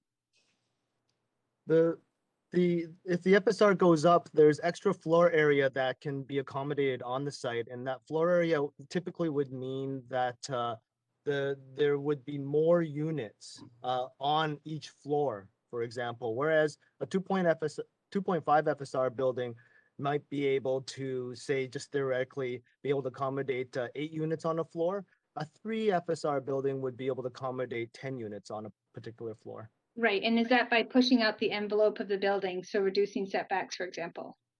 That's correct. Like I said, there would probably be a reduction in the front yard setback and the rear yard setback by about 4 feet. So it does push up against the property lines a little bit more. However, we think that that wouldn't be an undue kind of response to the public realm. Okay, that's helpful. Thank you very much. Okay, thank you. I don't see anybody else on the queue, so if we, I'll call a vote on this amendment. DeGenova, vote assist in favor, please. Okay. Clerks, please vote assist for Councillor DeGenova in favor. And I guess you would mark Councillor Weeb as declared a conflict. There we go. So Council, that has passed with Councillor Hardwick in opposition.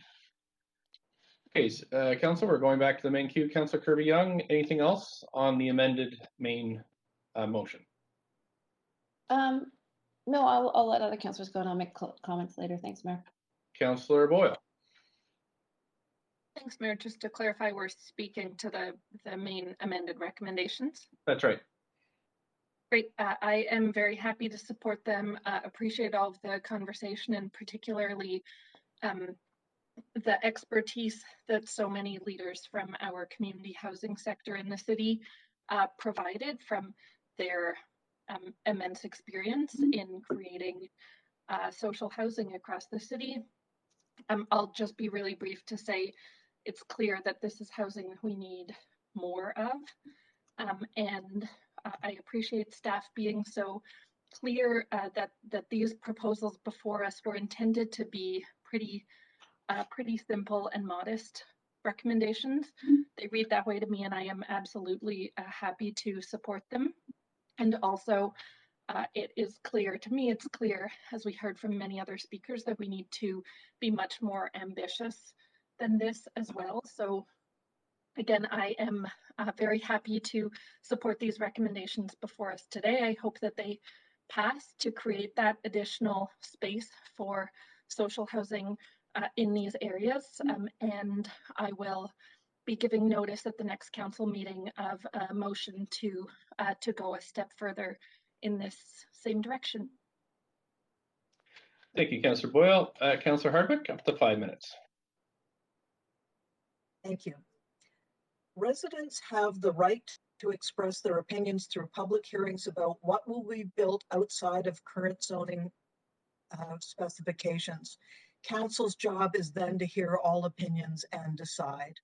That is the democratic process that the city has observed, and in my way of looking at things, should continue to observe. Sidestepping democracy is very concerning, because then we suggest that no opinion should be heard except for the ones that we agree with. And I have a fundamental problem with that. The definition of social housing continues to be a problem. We've gone at this at length now. I don't think there is a satisfactory definition that the public can wrap their heads around yet. And suggesting that that's new work for staff, I find that a bit of a bitter pill.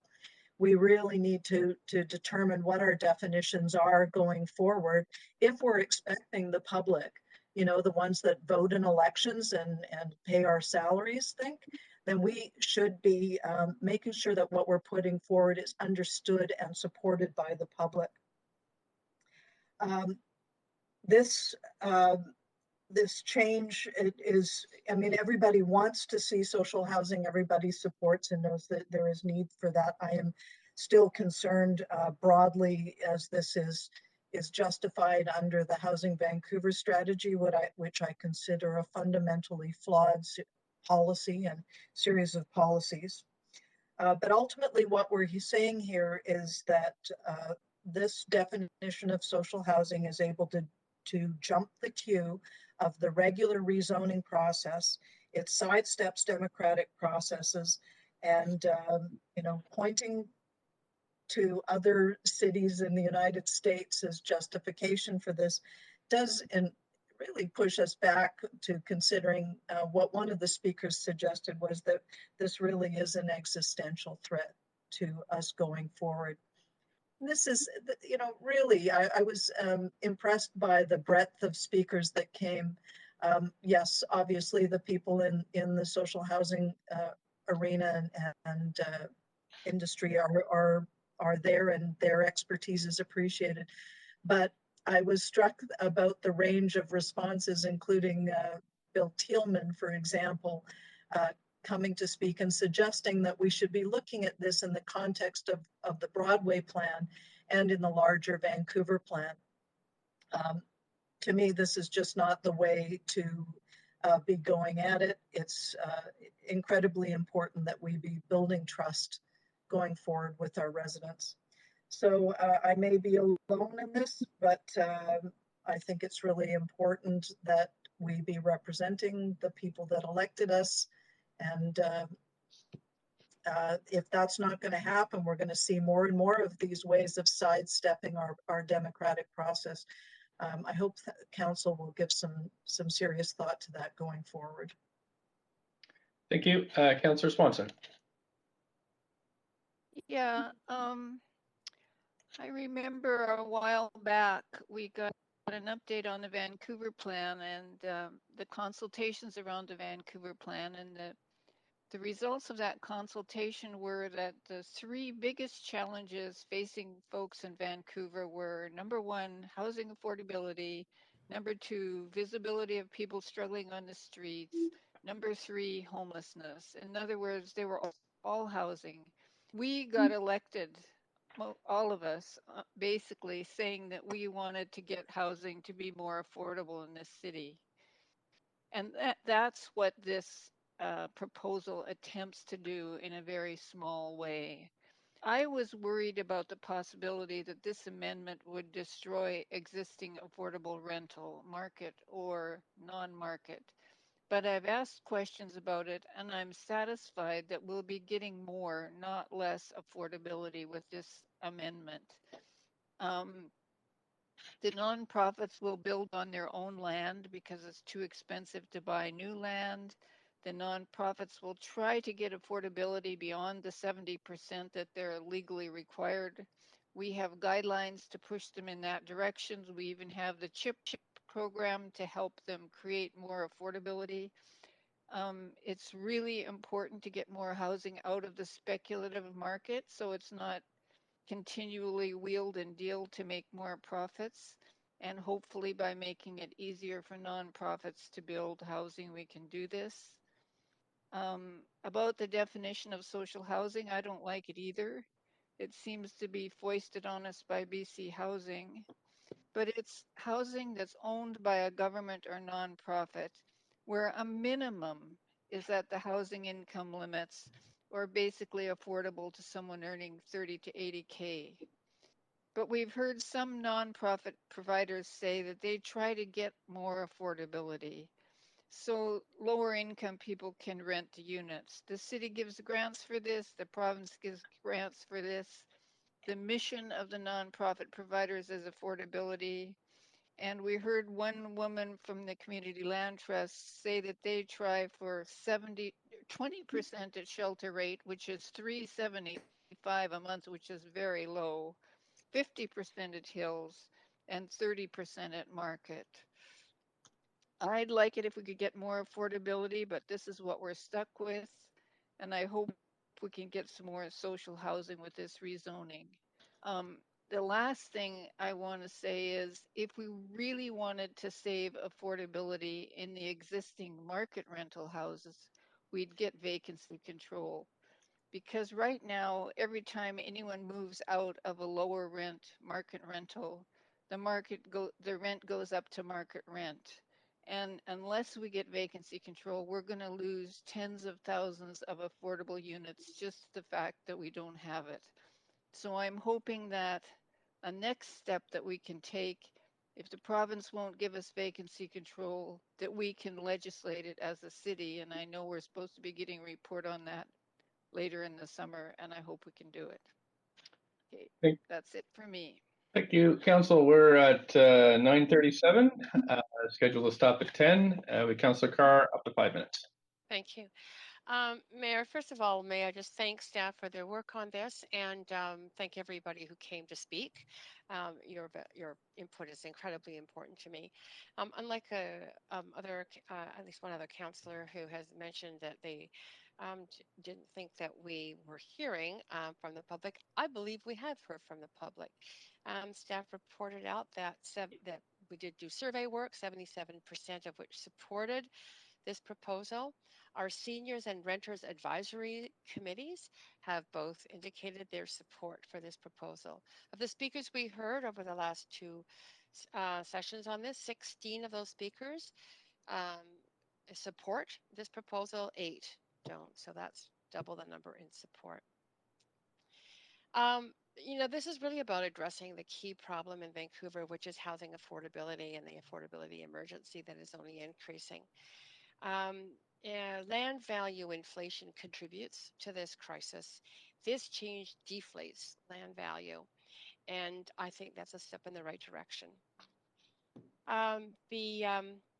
Staff have indicated that in these zones, RM3A, RM4, there's about 1/3 of the nonprofit social housing of the city.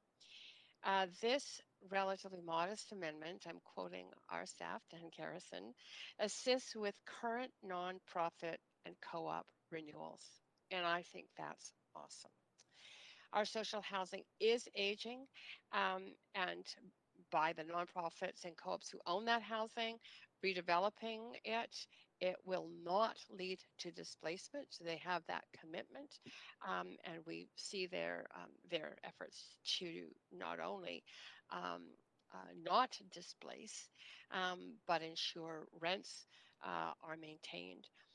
And this process enables a faster approval for redevelopment that will save money, and that we have heard from the nonprofits will improve the affordability because they plow any money they save back into increasing that affordability. It will also increase the number of units, and that to me is a very good move at a time when we have so many people who are homeless and at threat of homelessness. Is there a threat to the existing affordable housing and replacement with only 30% of hills? I mean, I understand the issues around our definition of social housing.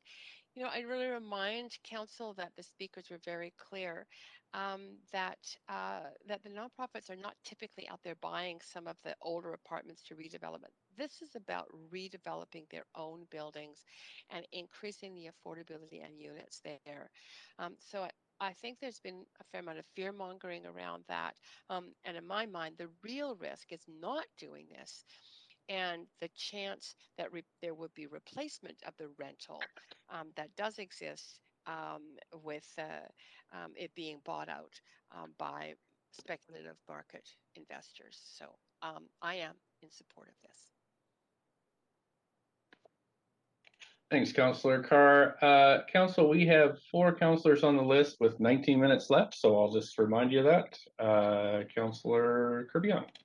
Thanks. I'll try to be brief. Thanks, Mayor. Yeah, I actually had some concerns also heading into this, and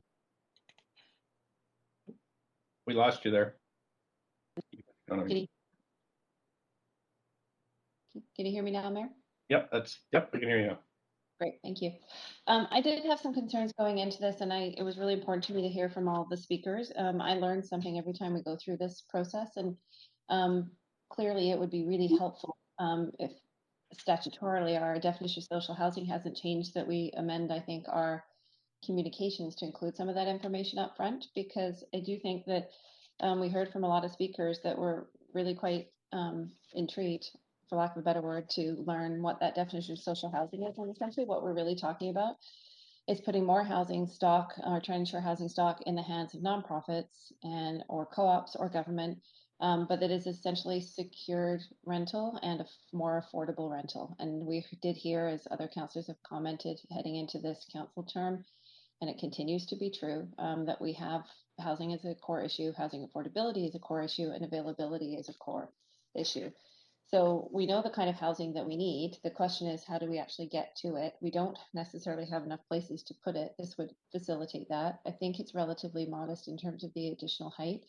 I appreciate the comments that were made with respect to that.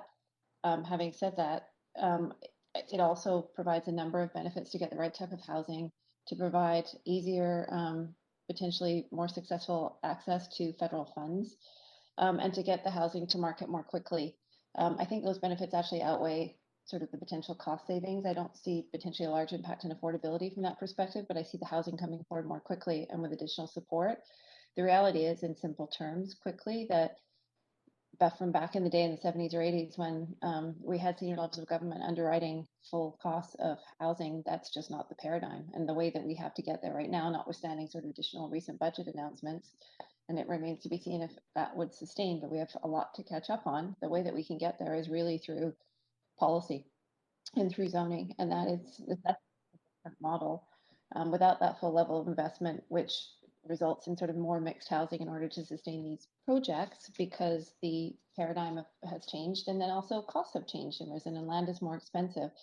So bottom line is that we've had to adapt, and in order to try to mitigate some of those circumstances and get the supply in and forward. So I think that the benefits are really clear and speak for themselves. I really appreciated hearing from a number of the speakers. I'm very grateful to our nonprofit sector. I think that they have a lot of knowledge in this, and they're deeply motivated by their mission, which is to deliver the highest level of affordability that they can, and they are good providers of housing and good landlords. And I do think that we're not going to see a significant impact on the neighborhoods. I know that oftentimes when those 3- and 4-story buildings went in, that was changed for communities at that time. And people accept them now, and it's sort of part of the fabric of the neighborhood. And I would expect that up to 6 will be there. I also don't see a tsunami and a rush for these buildings to change over, to be honest, because definitely the existing sites, or those nonprofits are going to have to get access to that funding to be able to afford them. I also think it's important to note that the existing, the tax issue was addressed in terms of the valuation of the land, and that the existing zoning applies for any market operator that comes along, regardless of whether or not council passes this. But this at least gives some of the nonprofits a bit more of a leg up to try to deliver some of that housing. So for all of those reasons, I will support this tonight. Thank you. Thanks. Councillor Dominato, just before you begin your closing comments, I was supposed to check in if you'd had a chance to review the video for the few minutes that you were absent the other day. Yes, I did. Great. Okay, up to 5 minutes. Please go ahead. Thanks. I think my colleagues have covered a lot of ground here, so I'll keep my comments brief, and appreciate that the diverse perspectives of residents who spoke on this particular issue. But in considering both the comments as well as the letters, as well as all the questions that were asked of staff, I, like my colleagues, think this is a modest approach, and what it does is it really eliminates or reduces the red tape for nonprofits and nonprofit providers who are in the business of delivering non-market social housing. And not only does it reduce the red tape, but it helps them achieve some savings and helps with deepening affordability. And we heard that, I think, loud and clear. And no doubt for all of the councillors, our virtual table here this evening, recall that, housing affordability was one of the top issues that came up in the last election and persists as an issue in our city. But I think for me, I just want to reflect that nonprofit, non-market sector is a key partner in delivering on social housing. They're in fact doing the heavy lifting. If you eliminated this sector from the conversation, and then we'd realize there would be a huge vacuum in terms of non-market housing. And I oversaw housing at Kiwanis Club right through to the Kettle Society, and they are critical partners to this. And we're certainly seeing the provincial federal governments asking us to sort of step up and figure out ways at a regulatory level to assist in delivery. And I think that this proposal does that. And that is something I'm hearing also just broadly from the public, is that they want us to reduce that red tape, and they also want the city to be more nimble in dealing with both policy and service delivery. And so from my perspective, this is a reasonable proposal that staff have brought forward, and I'm happy to support it this evening. Thanks. Councillor Fry. Thank you.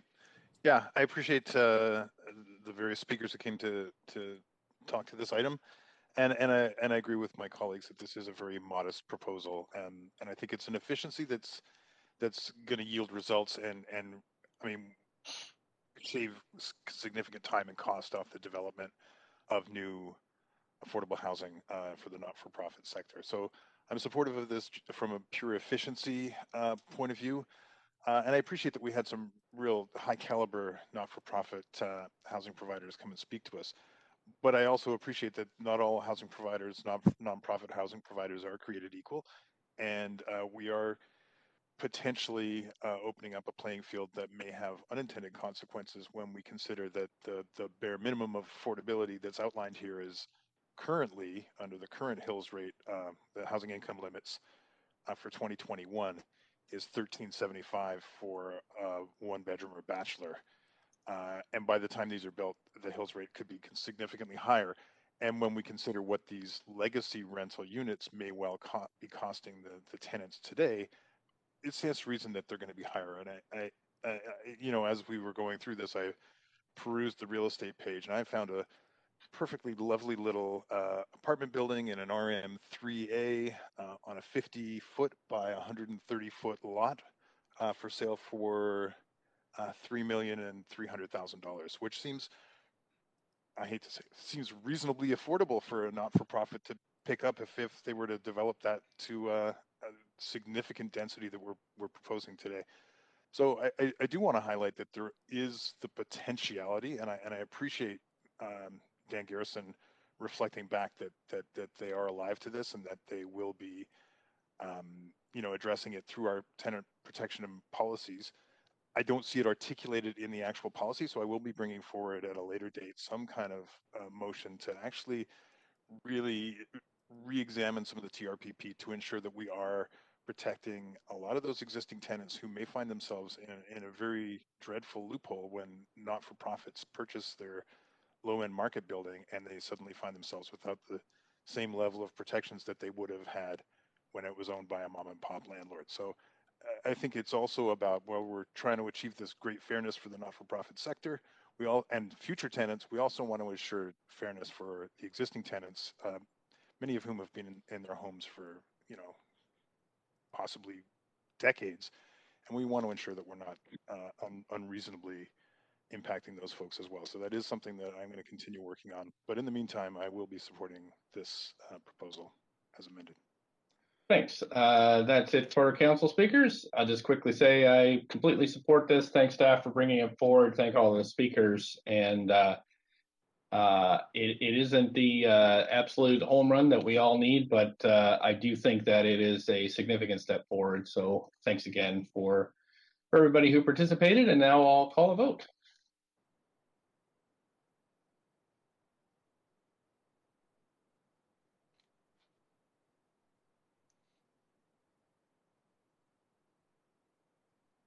Councillor DeGenova? Mayor Stewart, I sent in my request to staff to be marked in favor. I'm trying not to interrupt as much, but if I could have the vote assist in favor. Great, thanks. Yep, you're on there. So that has passed with none in opposition.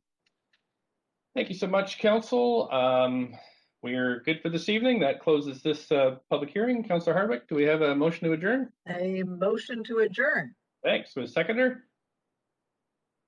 Second, Anybody? Councillor Carr. Thank you. All in favor, yay? Yay. Any opposed? Yay. Great. Thank you very much, everybody. Thank you, clerks. And Thanks, we'll staff.